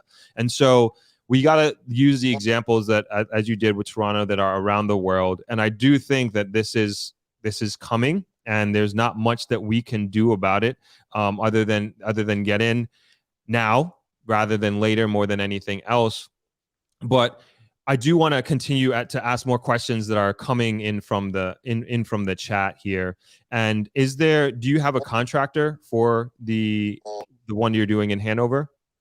Yes, we have a contractor that's coming in. Don't want to name him, but yeah, the contractor is going to consist of Canadians, Americans, and Jamaicans. Okay, multiple contractors. Yes, multiple contract. And the reason for that is because they bring different facets of the construction industry to the project. Okay. And the 20,000 development, the 20,000 affordable houses that you're doing, where are they going to be? They're going to be throughout different parts of Jamaica, and we're going to be working with the government. So for that, we don't really want to talk. We don't want to expose that as yet, but it's coming, and it'll be out. It'll be on your show. Okay. All right. And where do people like us go? Since we're not your market here. No, I'm telling you, you are, but Rob, Rob, you are the market. I tell you what it is. You are the market, right? You are definitely the market. And right now, what we're looking at what the prices are in Jamaica, and we said, okay, you can only build down to a certain, like you can only build at a certain level. You can't go, if you go below a certain dollar value, then it's not profitable. You just can't survive, right? You can't build anything. Like some of the houses they're building and they're saying, okay, here's a house, it's $7 million, right? But when you walk into it, I mean, it's just like almost like a room, but they're giving them a start. So we said, okay, we give you one step up from that, right? And that's what we're doing. And we're making it in such a way that, okay, it may be above your budget, but when you sit down and look at it, say, you know what? Look at all the things that I'm going to need. Look at all the services that has with it. For example, someone when we do a retirement villa, someone says, okay, it's a retirement villa. You know what? What services do I have? Do I have to pick up and leave here every time if I need to go to the doctor, if I need to do this? These services are available for me. So what it boils down to is the service.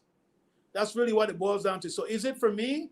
You may say, my dollar value is not for me, but all these services I paid for over the years, right? So if I take that money away from all those services and put it towards me, right? And it's in one central area, one central thing. It's like consolidating 5 different mortgages, 5 different loans or mortgages into one. You see yourself start saving money. And that's what this does. I honestly don't believe it's a matter of reallocating resources. I really think that there isn't enough money in the kitty to make a down payment and then actually make monthly payments plus pay the HOA fee, etc. And so, I don't think it's a matter of like, hey, can we tighten our belts to get these extra services?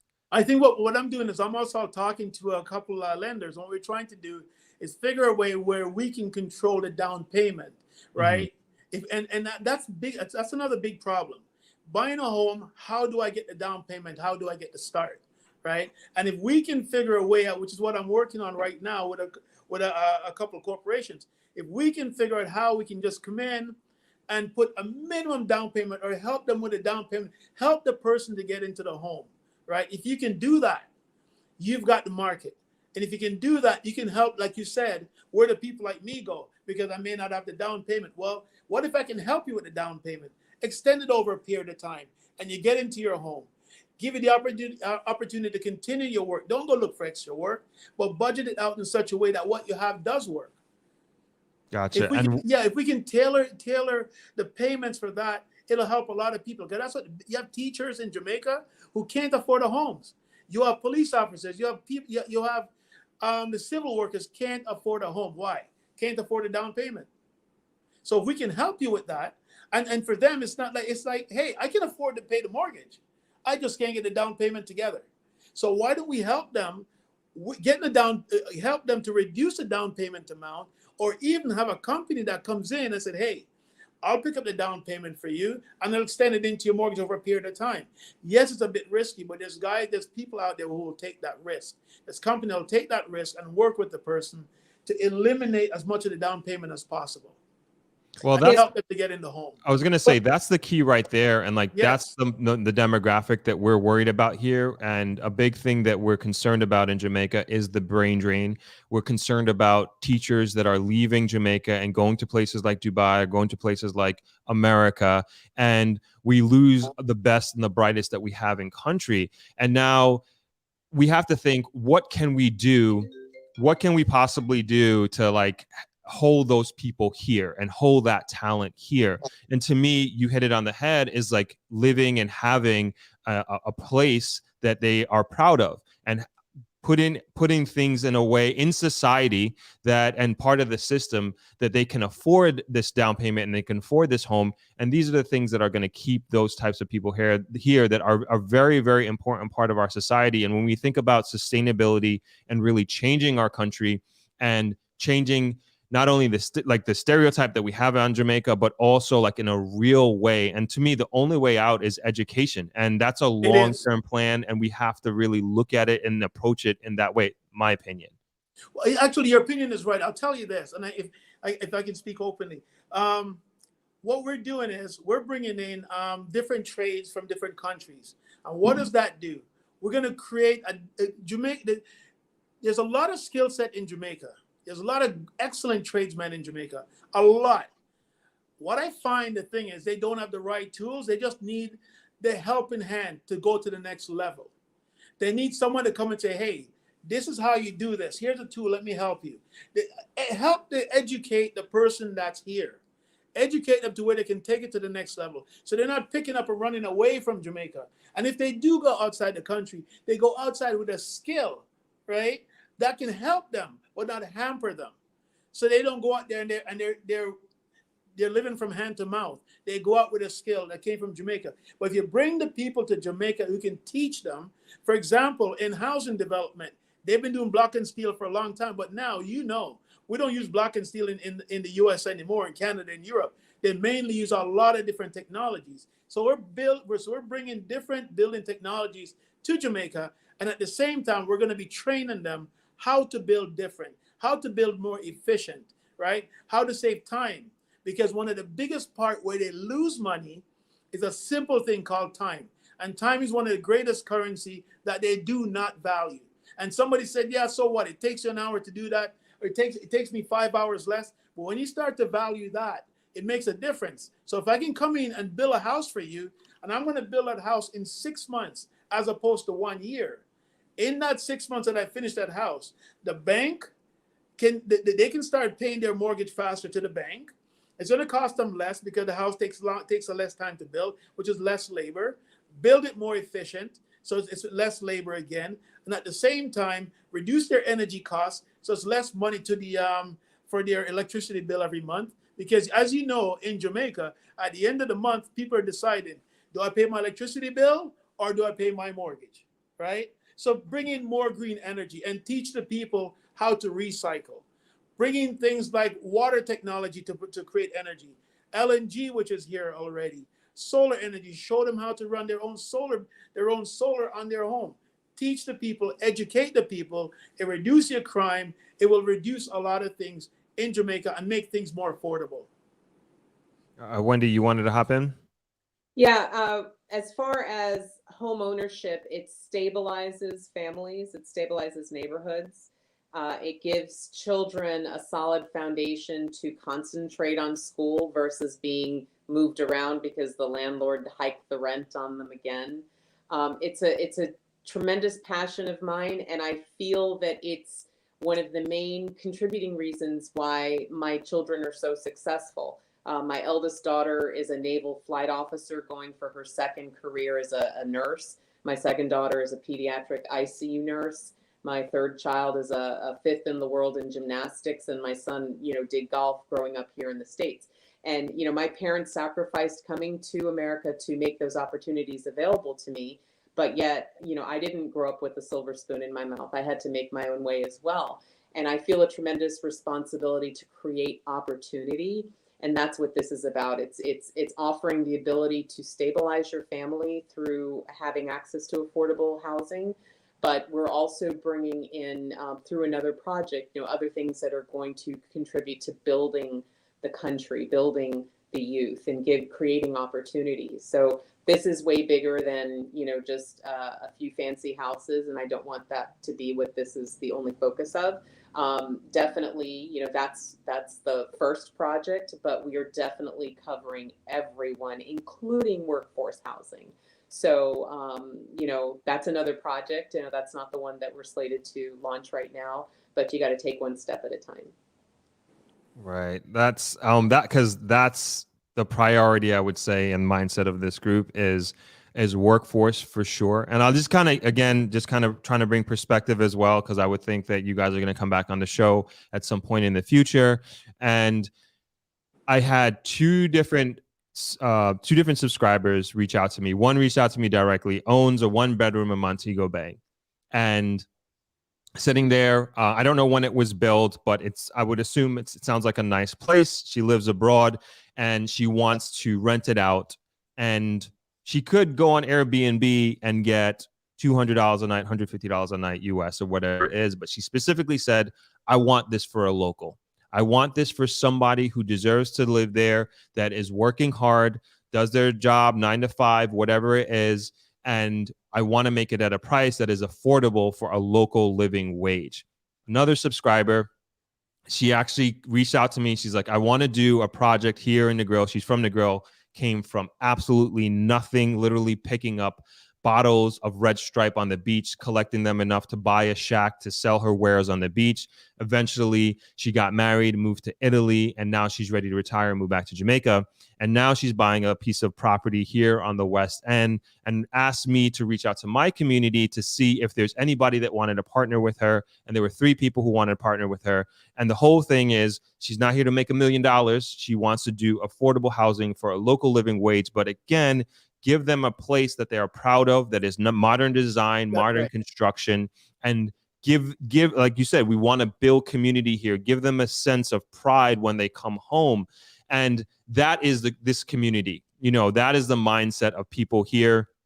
And don't get me wrong, these people, like they're in the middle of their career or towards the end of their career, ready to retire and ready to move back here. And they don't want to move back here and just to live here and just soak everything up. They want to give back and they want to make an impact because they feel Jamaica has given them so much in many ways. And this is their time to give back and not just take from the community.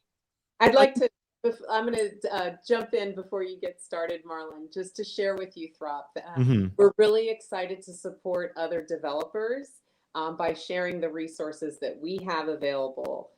So lenders, as far as project management, factory direct resources for manufacturing, materials, products, just the whole 9 yards. So we're not just here to build for ourselves. We're here to be a resource and to bring the best of the best. And I want to be clear. I wasn't directing that at you. It was more so the mindset of, say, a buyer coming to buy your product and you live in a luxury villa, and versus, say, a buyer here in this audience kind of thing. So I just want to be clear. I wasn't directing that at you. Zero offense. Honestly, we are here to help support the development of more affordable housing. We can't build it all. Right now, the maximum Jamaica can put out in 1 year is 7,000 units. We're bringing another 20,000. How much do we need, Marlon? How much did the minister About 150,000. Yeah. Mm-hmm. We need everybody's hand. Anybody who's interested in learning about development, plug in. We want to be a resource. We want to bring the International Real Estate Federation. Look it up, guys. www.fiabci.org. FIABCI. It's the oldest organization in real estate, over 70 years old, that reconstructed Europe after World War II. That's the United Nations. Those are the resources that we have at our fingertips, and we're bringing those resources to Jamaica. So you have access to sovereign funds. You have access to investors that'll do 100% financing, a minimum of 100 million to fund development projects. You just have to have a great business plan. You have to show the investor how you're going to protect their money. And if it's a great plan, bring it to the Throp Show, bring it to ThropX. You know, if you want us to have someone there to vet projects, we can do that. But, you know, we're here not to just show up and enrich ourselves. We're here to enrich everyone. This is a collaborative effort. This is an effort to raise not only the standard of living, but the standard of what everybody has access to as far as resources and education and, you know, science and technology and clean energy and just the whole 9 yards. So that's what we're here to do. I would love to launch our affordable housing community on your show and let your people see what we're bringing to the table for affordable housing. I think they would be absolutely blown away for the style and the designs and the comfort of what they'll be getting for affordable homes. And also some of the pricing that we'll be bringing, right? And the services, and building a community which is not just your house and that's it. That's not a community. You want more than that. You want to know when your child goes outside the door, they're safe. They're coming back home. If they're at little Johnny went next door, you want to know, hey, he's next door. I know he's safe. If they go to the playground, you want to know that they're safe. It's building a safe community at the same time, right? And building something like, once again, it's pride of ownership, glad to go home. Everything that you need is within that community. You can still enjoy the rest of Jamaica, but when you go home, your home, it's comfort. A mom comes home in the evening and she's preparing dinner. Her children is there playing. She feels good. She knows exactly where they are. But at the end of the day, they can afford it. They can afford the utilities, which is killing them at the end of the month. Right? Right. And Marlon, you had oh, go ahead. Go ahead, I'm Renee. sorry. Yeah, no, go ahead, please. I wanted to add something because when you stated something about brain drain, like I felt that to my core, right? If I hear another one of my friends say, "Oh, Renee, I'm migrating overseas," I'm gonna just drop because I know like we really love the country, but sometimes most of them would agree that it's because of the opportunities. So even though I see things differently, they may not agree with me. I just believe that they come back to Jamaica when they've already established themselves overseas. You know, when they made that paper, when they think they can invest back in Jamaica, they want to come back, not because they already made the money, but because they didn't want to leave in the first place. It was just for the opportunity. But I can tell you this, Jamaica is at a point of critical mass where opportunities are endless. It's just how you see it. Because if they're overseas right now in the first world countries, no matter where they are, any first world country, um, they've already seen what works over there, you know? And the on-demand market, basically people love the convenience. So when they come back to Jamaica, most people aren't going to places where there is no convenience. Most of them want to go to Kingston. But the problem with that is it's the same price point that they're running from. You know, that 650 that Marlon was talking about earlier is the same price in Kingston, but not with all those amenities, not with all that space, and obviously no beaches and so forth, you know. So I think that price point is really excellent. It's just that we need to get back to Jamaica as soon as possible because the opportunities are going to be booming. You want to be at the forefront of that and you want to secure your property because the landscape isn't growing. We're getting less and less lands. So you want to get back in Jamaica as soon as possible, invest in the opportunities, find your home, you know. And this is what Marlon and Seven Development, the team, is trying to do. We're trying to bring conveniences like Kingston and even better to different parts of the country with views. So I think that's excellent. No, thank you for that, Renee. And I'm, as a young person here, I'm sure you're born and raised here. I'm assuming, Renee, that you are feeling it, like as you alluded to by your own peers, the brain drain that you were talking about. And of course, like we want to do whatever we can to mitigate that against that as much as possible. And I do agree with you, especially like young people, like they probably are looking for a little bit more conveniences and maybe a little bit more services. But I can tell you, and again, comments, you guys can tell me if I'm wrong on this, is that there's not only a national pride of being Jamaican and that natural patriotism, but then it's also what people are dealing with, in particular in the United States, particularly as Black people. And it might not necessarily be that they are suffering it themselves in terms of societal and systemic oppression, but then also it's just around them, and then it's always there. And like my friends talk about it all the time, and especially people who spend a lot of time in Jamaica who say live in the United States. And I get this comment all the time, and it's not just from Jamaicans, but it's Black Americans who come here to vacation, that there is a weight lifted off of them as soon as they step off that plane. There's no longer these eyeballs that are looking at them in a way that you're kind of just being judged by your appearance. And every time you walk into a room, you have that stigma. And that's just the Black experience in the United States. It is what it is. And I have experienced it myself. Thankfully, I haven't really experienced that much racism in my life that it's affected me or anything like that. I'm very, very lucky and fortunate. My friends, yes, they have, but you have that weight on your shoulders. And it's been very documented that it's more so the Black American woman that feels that. And my point in saying that is that getting away from that alone is reason enough to move here and live here. Like everything else, and the gym, the teacher, and this and that, like that is bonus, bonus, bonus, bonus. I can tell you that. And a big part of the mindset is really just not having that weight. And I've heard many people from the UK express very similar sentiments. So I just want to keep that in mind as we move forward. And as you say, your target market is the Jamaican diaspora and the retirees coming back here. It's just a big plus. And there is I think they're calling it the black exodus of America that's happening, not only here in Jamaica in terms of that being the outlet, but also in different places in Africa and Ghana. So it's just something that I also want to keep in the front of our minds here. It's not just about gated communities and a luxury housing or anything like that. It's a complete relief of decades and years of having this over their heads and having this over our heads. So I just wanted to bring that to the table as we continue on. Excellent discussion. I really appreciate your passion on this subject entirely. And at the end of the day, we have to build for everyone. We can't discriminate regardless of national origin, religion, price point, demographic.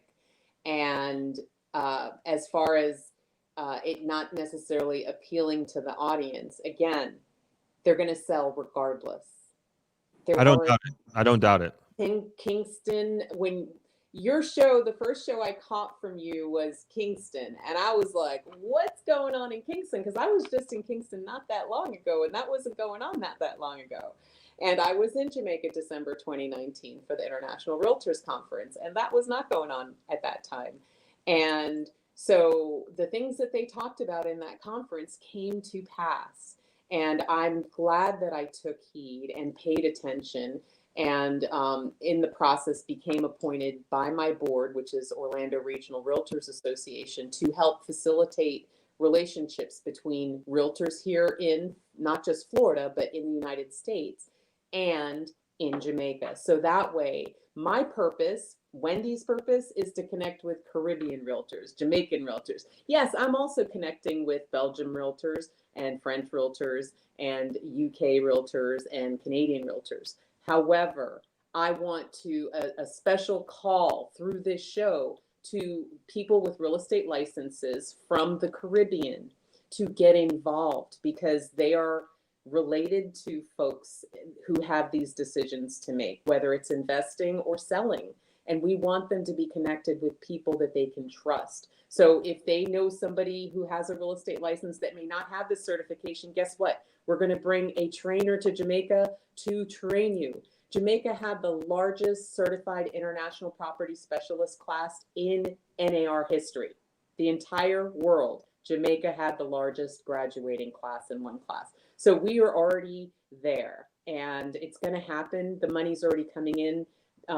Saudi has promised 100,000 visitors per year with their new initiative. These things are going to rent. So why not some of our folks from our diaspora that can afford it? How about them owning some of these properties too?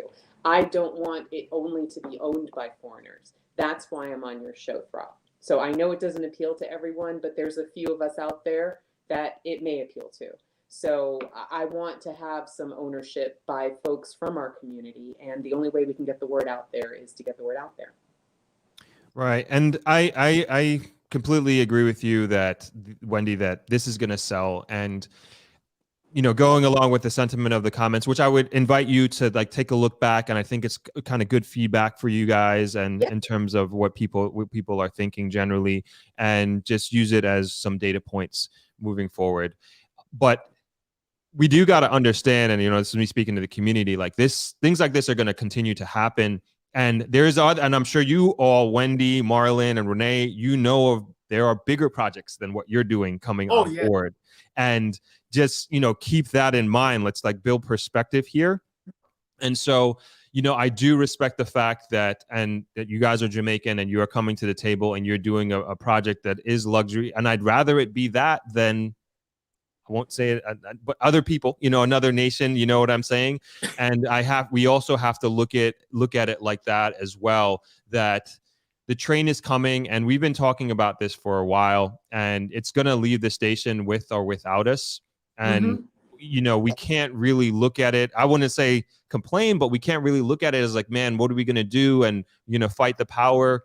It's just beyond and bigger than us, but we're at a juncture, and like Renee said, we are at a really big impasse here, and I think we might be going over the hill in the next few years. And I mean that in a good way. In the sense that there is a ton of money coming to Jamaica, unlike I've ever seen it before. Ever in the 16 years that I've been here. In the last 5 years, the amount of money that I've seen come to Negril and the surrounding areas is like unlike anything that I've seen. And it's just kind of like, it's like very silently building, and you're not really seeing it. But I think in the next 3 years, you really are going to start to see it. So again, I would just really encourage everybody to like think about this and this conversation that we're having here, to hopefully it gives perspective and understanding of the direction that the country is moving in. And I take your warning, both Wendy and Marlon, of what is happening, because I do know of much larger projects than this, and we're talking about billion-dollar projects that are coming on board. And if you guys are pushing Jamaica, and this is for Jamaicans that can afford it, I mean, it's better that way than somebody else coming to do it. Rob, I thank you for having us on the show. I'll tell you this, there is some massive projects coming right in that area. And when you look at the numbers that we're putting out, they're minuscule to what's coming. I'm telling you, because, and not only that, with Saudis coming in and people from Dubai coming in, they're coming in with money, right? I mean, it happened in Canada. I can tell you it happened in Canada that right now, Vancouver, for example, okay, the Chinese came in, and they came from a country where a townhouse was $500,000, right? Into a country where you can buy an entire house, right? For like 250,000 to 300,000. So it was nothing to them. And it upset the market. It changed the market. And that really is going to happen in Jamaica. We're trying to keep it in perspective, but that is going to happen in Jamaica. And what's going to happen is they don't have the job to facilitate for the average Jamaican to facilitate those type of housing, right? And then it creates a vacuum. It happened in Canada. It's going to happen here.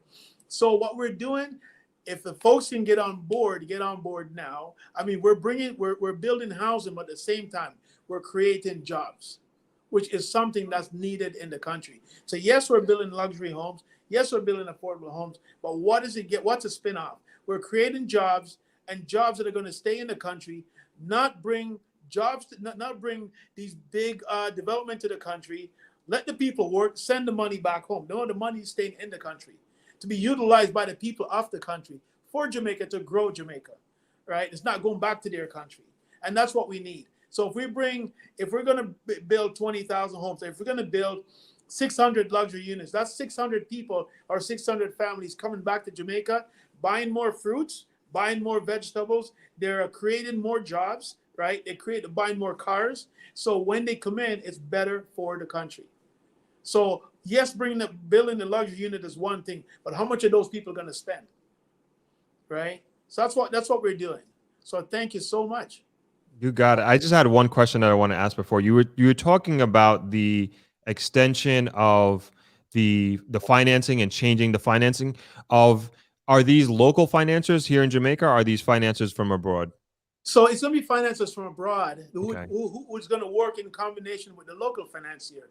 And that's another problem. The banks in Jamaica, I mean, they're good banks in Jamaica, but they're limited to what they can give out to developers, because the minute you hit like 10 million, right, which is 10 million US, right, then they start to have to syndicate it, okay?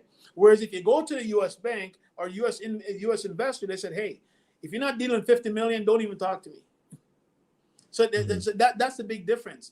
And I had to explain that to some folks here and some folks overseas. That's one thing I learned, because if you say to someone, hey, give me $1 million Jamaican, to a Jamaican person, or shouldn't say, and what I say without prejudice, I don't want to misspoke, but some of the average Jamaican, they'll say $1 million is a lot of money, right? In Jamaica. Take that same $1 million to the US. That's about $6,500. That's some people's mortgage, right? Or probably that's their total bills for 1 month, right? And yet for a Jamaican to have $1 million, right? That's a whole year's wages. So you see the difference, you see the gap. And that's what creates a lot of frustration and a lot of problems. Right. No, I get that too. You know, we had a discussion, I think, last Thursday's live stream about the same thing, about putting in perspective what is a lot of money. And, you know, like there again, $1 million Jamaican is nothing, you know, here. But even here, or even in the US, it's not a lot of money. You can't do too much with that. So I understand and agree with you. And you know, when you do have more information about I guess I'll call it creative financing, I would love to hear more about that, because I do believe that is one of the strangleholds that we have here in not only buying a new house, but even if you're doing like a small development, or even you're building your own house, that can be a big challenge, is access to affordable financing. It is. Yeah, it sure is. Okay, great. So I want to kind of wrap up here. I have another meeting after this, and I want to talk to the community, wrap up with the community as well. So if you want to go around and kind of close out everybody, and we can kind of leave it there. Sure. I really appreciate the time on this subject. And again, affordable housing is my passion. I serve with the National Association of Real Estate Brokers here in the United States, which is the organization that really pushed forth the fair housing rules in the United States that you know of.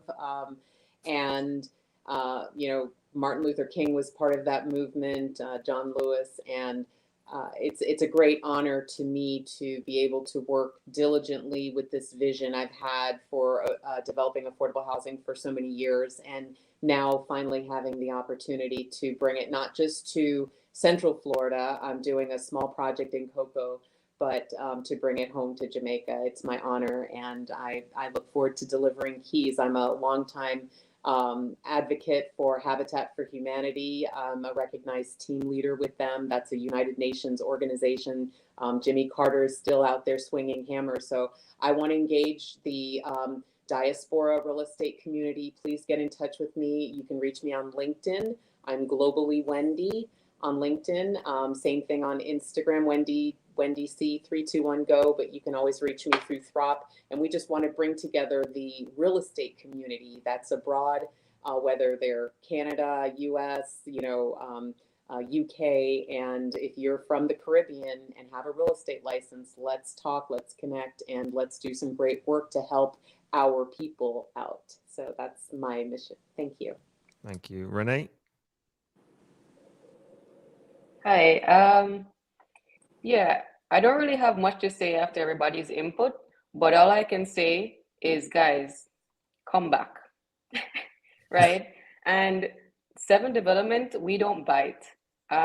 We need luxury development in Jamaica because it's already paradise. It's gonna happen, right? We wanna drive through these communities and be like, oh my God, is that really in Jamaica? That's what we wanna really bring to the country. But it's not to say that we're not bringing affordable development here as well, because that's a major part of what 7 is about to do.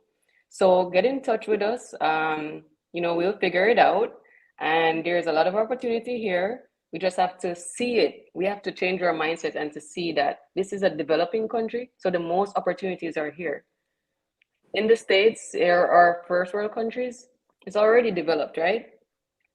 There's not much, you get higher paying jobs there, but what about coming back to this country and creating those opportunities for others?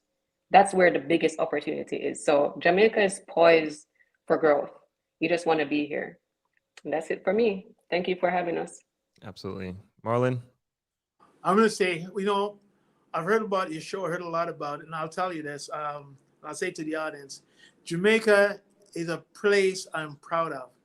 And Jamaica is a brand. Our athletes is a brand. Our culture is a brand. Our music is a brand. Our produce is a brand. And we should be so proud of it.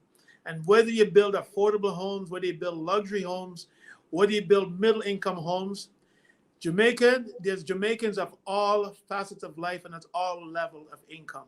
And be proud to show, yes, there's Jamaica that can buy a house at $15 million. And there's Jamaica that can buy a home at $54,000 or $55,000. But guess what? They're both the same people and they come from one country, one proud country. And at the same time, they both have the same thing that they can say. They have pride of ownership. And the good thing about it, it's built by a multinational team of Jamaicans, Canadians, Americans, people, other Jamaicans around the world. But again, it's Jamaica is a brand, and it says, out of many one people, we are one. And I say thank you very much for having us. Absolutely. I want to thank you all for coming and taking the time out today to be on the show. Thank you, Marlon, for answering the tough questions. And again, I would encourage you, take a look at the comments when you get a chance, and it'll give you a different perspective, maybe one that you haven't had before. And would love to do this again at some point in time, whether it's going to be the affordable housing or the other project that we didn't really talk about. We more than welcome to invite you back on the show. Thank you again, guys. Thank you so much. Okay, you're welcome. All right, take care. All right. Thank you. Nice meeting you. Nice to meet you as well. Bye. All right, everyone. Okay, Shayna asking Wendy. That's globally Wendy. That's where you can find her on, I believe, Instagram and LinkedIn. She said LinkedIn. So that was a pretty fruitful discussion, I think. And I only have about 5 minutes before I have to go. But Shayna, I will send you Wendy's details directly. I can send it to you. I have her contact information and I have your email address, of course. And but to me, it's like, I really do appreciate them coming on and telling us about this project. Like I said, I didn't know much about it. I knew it was a luxury development that was happening. And this is kind of what we've been talking about, that Jamaica is going to continue to develop, right? And it's going to continue to move forward. And we've been hearing about this a lot. We've been hearing about the big money that's coming into Jamaica. And this is big money. This is multi-million-dollar luxury apartments, luxury villas, but there are bigger ones than this. There are much bigger ones that I'm hearing about, and I'm talking about like in the billions. And so this is kind of like to me, this conversation was like basically two things. This was just awareness, and we know, and maybe there are some people out there in the audience who are listening today and like, this is exactly what I was looking for, and they're ready to put down their $250,000 for the apartment or whatever it is, and they can do it and it's no problem. But I think for the large majority of us in here, we got to think that like this is coming, and heed the advice of Wendy and also Renee, is that the train is moving, right? And there's nothing that we can do about it at this point. And to me, the second point I would say is really that this is motivation. This is motivation for us to really get a piece of the pie and get a piece of our own country, because we don't want to be 10 years down the road or even 5 years down the road and be walking around the grill and driving around the grill or coming to visit and coming on vacation, and we don't know, like, it's not people who are not from here. And it's not that we're discouraging and we don't want people who are not Jamaican to come here, like we do, but at the same time we also want our people to own Jamaica, and we want Jamaicans to own Jamaica, and we don't want it to get to a point where we can't afford it and we don't have something to pass down on to our children and to our grandchildren. And it definitely seems like things are trending in that direction, and it won't necessarily be a situation where the average person can afford to buy, a plot of land and build their home. And I hope it does, that takes time to get to that point. And I really think, when I think about Jamaica and the direction that it's heading in and the many challenges that we have as a society, it's just thinking about the average Jamaican, not necessarily the average retiree or the average person in the diaspora who's coming back to Jamaica. And because to me, like, that's the core. It's like the people who live here, and something that we need to focus on. And that isn't the focus of this development group, and nor should we make it like their obligation. That's not their mandate to fix Jamaica's housing problem at all. But it's just something that I think we can keep in the front of our minds and what we do and how we move forward and it's something I do, and how we advocate and how we lobby for things that need to change in Jamaica. Because as I've been saying, the main way we're going to change things here in Jamaica for the long term is definitely education. To me, like, I can't think of another answer. It's like we need to invest and continue to invest in education, and not only in the infrastructure and also the quality of education, but also in the teachers. And as we were talking about housing for teachers, I think that's a very big part of the goal or the mission is to have our teachers live in a comfortable and an affordable place that they can call home and that they can be prideful of and proud of. And this is kind of, as we were going through the discussion, like, this is like what I was thinking, where my mind was going. It's like, man, how do we retain these great teachers that are leaving?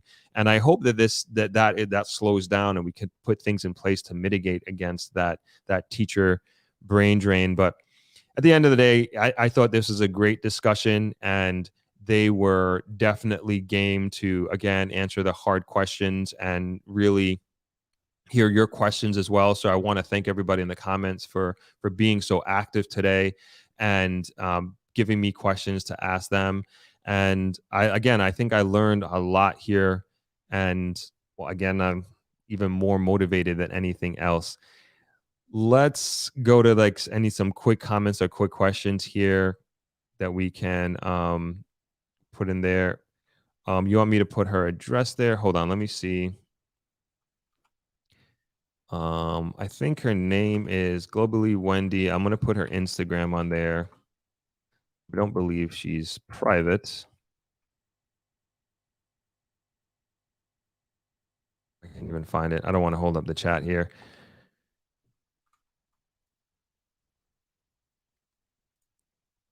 But if you, I'll answer this question here.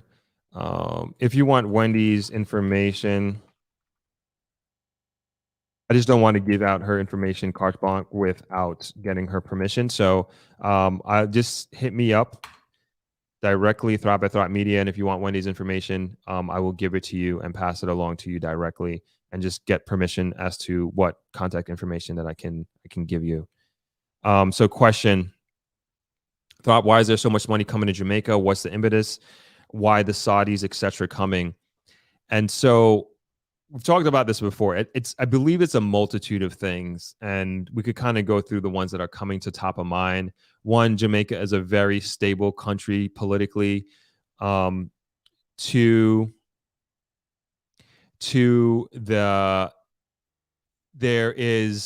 we are the largest English-speaking country in the Caribbean in terms of population. Another one, big one, Wendy hit on this, is our port in Kingston. It's the biggest one in all of the Atlantic.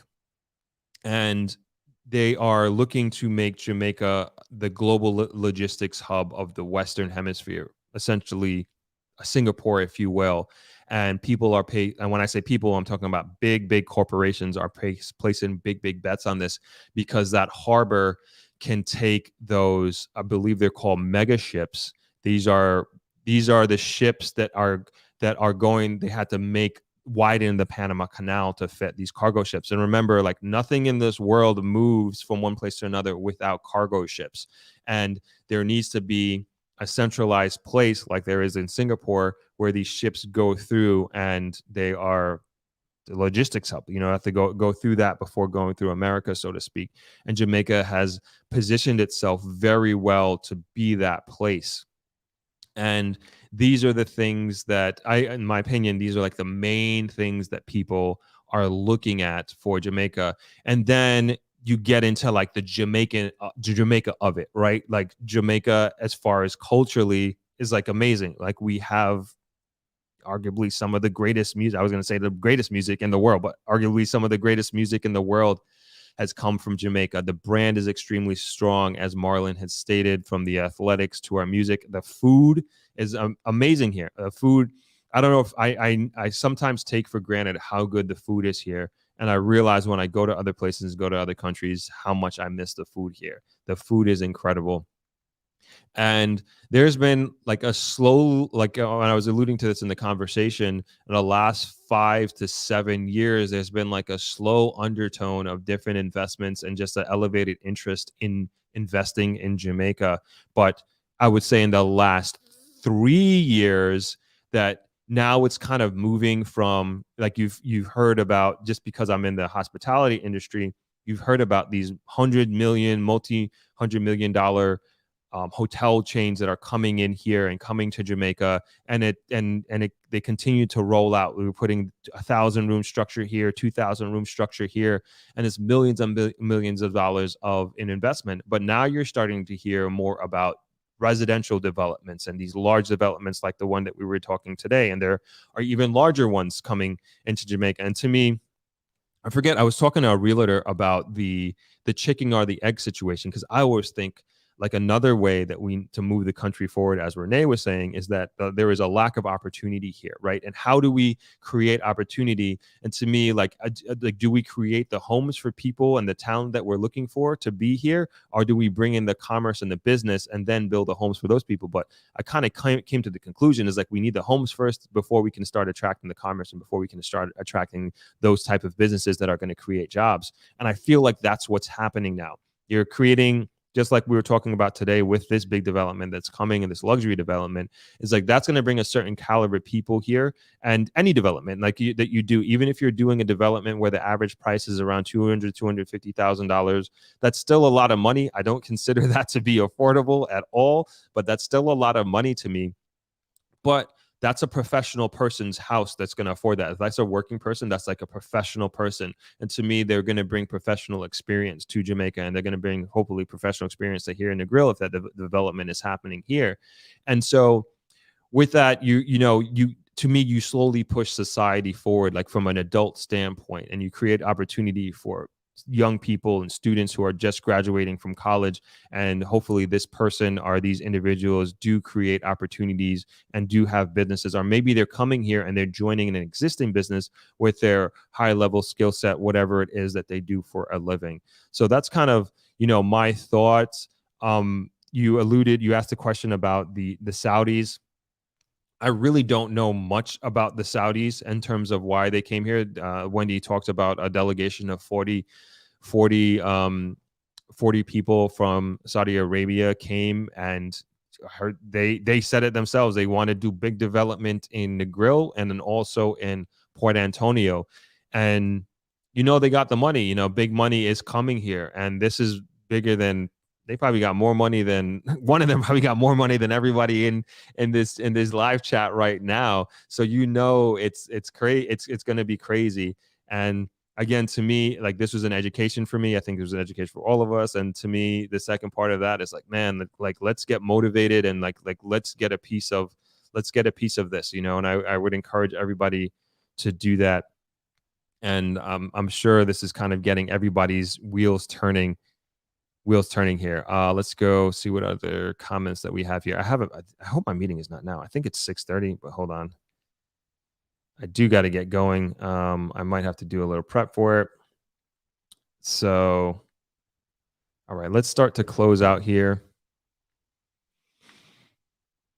Rosemary says massive tax breaks for foreign businesses. Janice says, I would like to know how all these funds will trickle down to the parishes once everything is done and operational.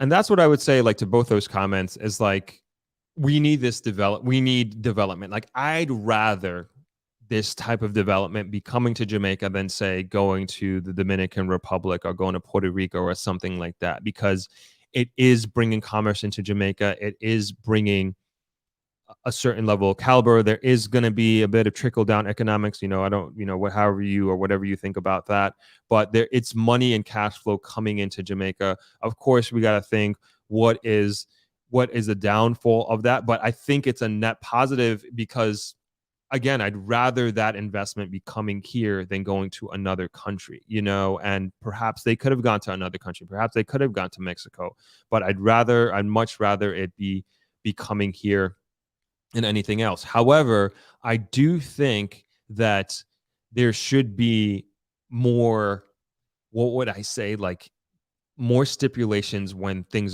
developments of this nature are. If you're a foreign investor coming in and you're going to put up $100 million hotel, like you have to build a school or something, and it all should be like some sustainable aspect of it, like you have to adopt a school or something like that, where you're $100,000 US every year has to go to school. I'm just kind of thinking off the top of my head here, but I think in the past, like I've heard about specifically hotel deals that were signed here in Jamaica where, man, they got everything and the kitchen sink, these hoteliers and these hotel management groups. But if we can put in a way where they have to, and I feel like we have a Jamaica that has a lot more leverage than it did, say 10 or 15 years ago, where Jamaica is just like so hot right now. And everybody wants to invest in here, especially the boys with the big bucks. And because the demand is so high, I think Jamaica has so much more leverage than we did 20 years ago, 50 years ago, even 15 years ago, I would say. And I would hope and think that the government is using that leverage to its advantage to, say, build schools, to build roads, and really hold these multinational companies, I wouldn't necessarily say accountable, but really help us build our country, because it's to their benefit as well. Because if we increase the education level and of our workforce, and then we're able to, of our children, and they turn into our workforce in the future, then that's a net positive for them as well. They're going to have a very strong, and especially if they're thinking long term, which I hope they would be. They're not thinking of this as a 5-year investment. They better be thinking of it as a 20-year investment down the road. And when a kid is just coming out of elementary school and they're more educated because of what you have invested into that school, or they are able to go to their school on decent roads and it's a safer community, that's a net positive for those companies and for those hotels or whatever kind of business that it would be. So again, I would like to see things of that nature come into play. Like, of course, it needs to be incentivized. Tax incentives do need to happen. That's how we attract these big investors, and we have them come here instead of going to the Dominican Republics or Mexico or wherever it is in the Caribbean or around the world. But at the same time, we need to say, if you're going to come in and you're going to use our labor force and get all this money, you're going to pull out the country, you have to sign this contract that you have to give back to the school. You have to build a school, and every year you have to give X amount of dollars, sort of thing. So that's the thought that came to my mind right off the bat here. Let's see what other. Rochelle says they better wake up before it's too late. Suppose there is a bad recession and people want to go home and can't buy. What a sad piece of events. Janice says, I believe Niagara has something in place like that. Developers/businesses have to pour money back into the country. I think that's a good idea. Chandra Quello says, they are building luxury homes that is attracting foreigners, not Americans. All right. Rosemary says, yes, it isn't an either way, either or. Why should foreigners get a 10-year tax break when my little local business man cannot get that? I agree. There should be there should be better incentive for local investors and local business owners. Like, it is tough. And I would say that we had this. So if you were, this was years ago, like I would say almost 20 years ago. No, not that long ago, maybe 10 years ago. 10, 12 years ago, it used to be, as a hotelier, like the incentive that you got on when you first started your hotel was like 10 years or something like that, and 10-year tax break. And then these new hotels came in and they got, I think it was 10 years, which put us at and if you were an existing hotel, you were at a complete disadvantage. There was no tax breaks for you or tax incentives, especially as a small hotelier. But then you had these very large multinational all-inclusive hotels that were building multiple hotels on the island, and they got all this stuff into the country for free.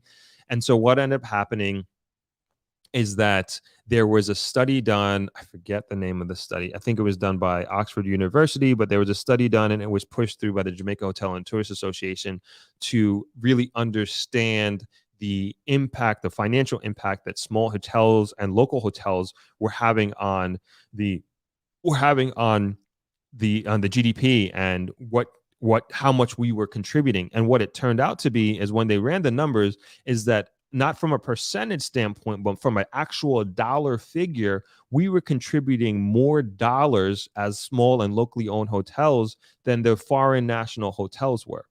And so what that turned into is that they basically came up with this incentive that they switched from the 10-year tax break. And I could be getting the details wrong. This was a long time ago, but they switched what they call the Omnibus Act, which is like superb move by the government, where now you can bring in items as a hotelier that, as long as it's on this list, you get a major tax break from that. And that is, especially from a small business, small hotel perspective, that is like a major difference. So now we moved away from the 10-year tax incentive to this omnibus incentive. And I think people are a lot happier with that. And it kind of evens the playing field a little bit. So my point in bringing up that story is this one for information, but it also goes to show you that there is room for change and adjustment, especially as the world changes and as Jamaica changes, that it just gives me hope that we can move away from something that's not working. And if it is a situation that there is an uneven playing field, that we do have the opportunity to change and adjust that as a people, as a business community, and make those adjustments so it's a little bit more fair. Okay, I think we're gonna wrap up there. I do have to get to this meeting that I was alluding to, and again, I want to thank everybody for coming out for this discussion. I thought it was very fruitful, and I appreciate everybody's comments today and it being so active. Probably one of the most active chats that we've had in quite some time. So I like I said, I will invite them back on as well at some point in the future, and have even more discussions about different projects that they're doing. And hopefully there is something that we all, or maybe some people, I mean, maybe that is today, maybe there are some people who are interested in the luxury condos that they're doing, but maybe there's something that we can get into the average person that's part of this community, that we can participate in and support this. And I would say also, it's being done by us at the end of the day, and they I would incentivize them. I would say they are incentivized to do the best that they can, because it's their country at the end of the day, and I take pride in that as well. So I'm gonna leave it right there, and I'm probably gonna go back and watch this because there was so much that kind of being in the conversation I probably missed a lot, and I know some people said that they were going to be doing that as well. And I am not going to be here this Sunday. I'm actually going to be abroad, so we won't be on the beach, unfortunately, but we will still do the live on Sunday, and we can have some follow-up discussions from today. I'm definitely game for that. And I'm going to leave it there. Thank you all for joining this Thursday live stream. It was excellent. I had a lot of fun doing it, and I will see you all on Sunday. Everybody have a good weekend. Peace.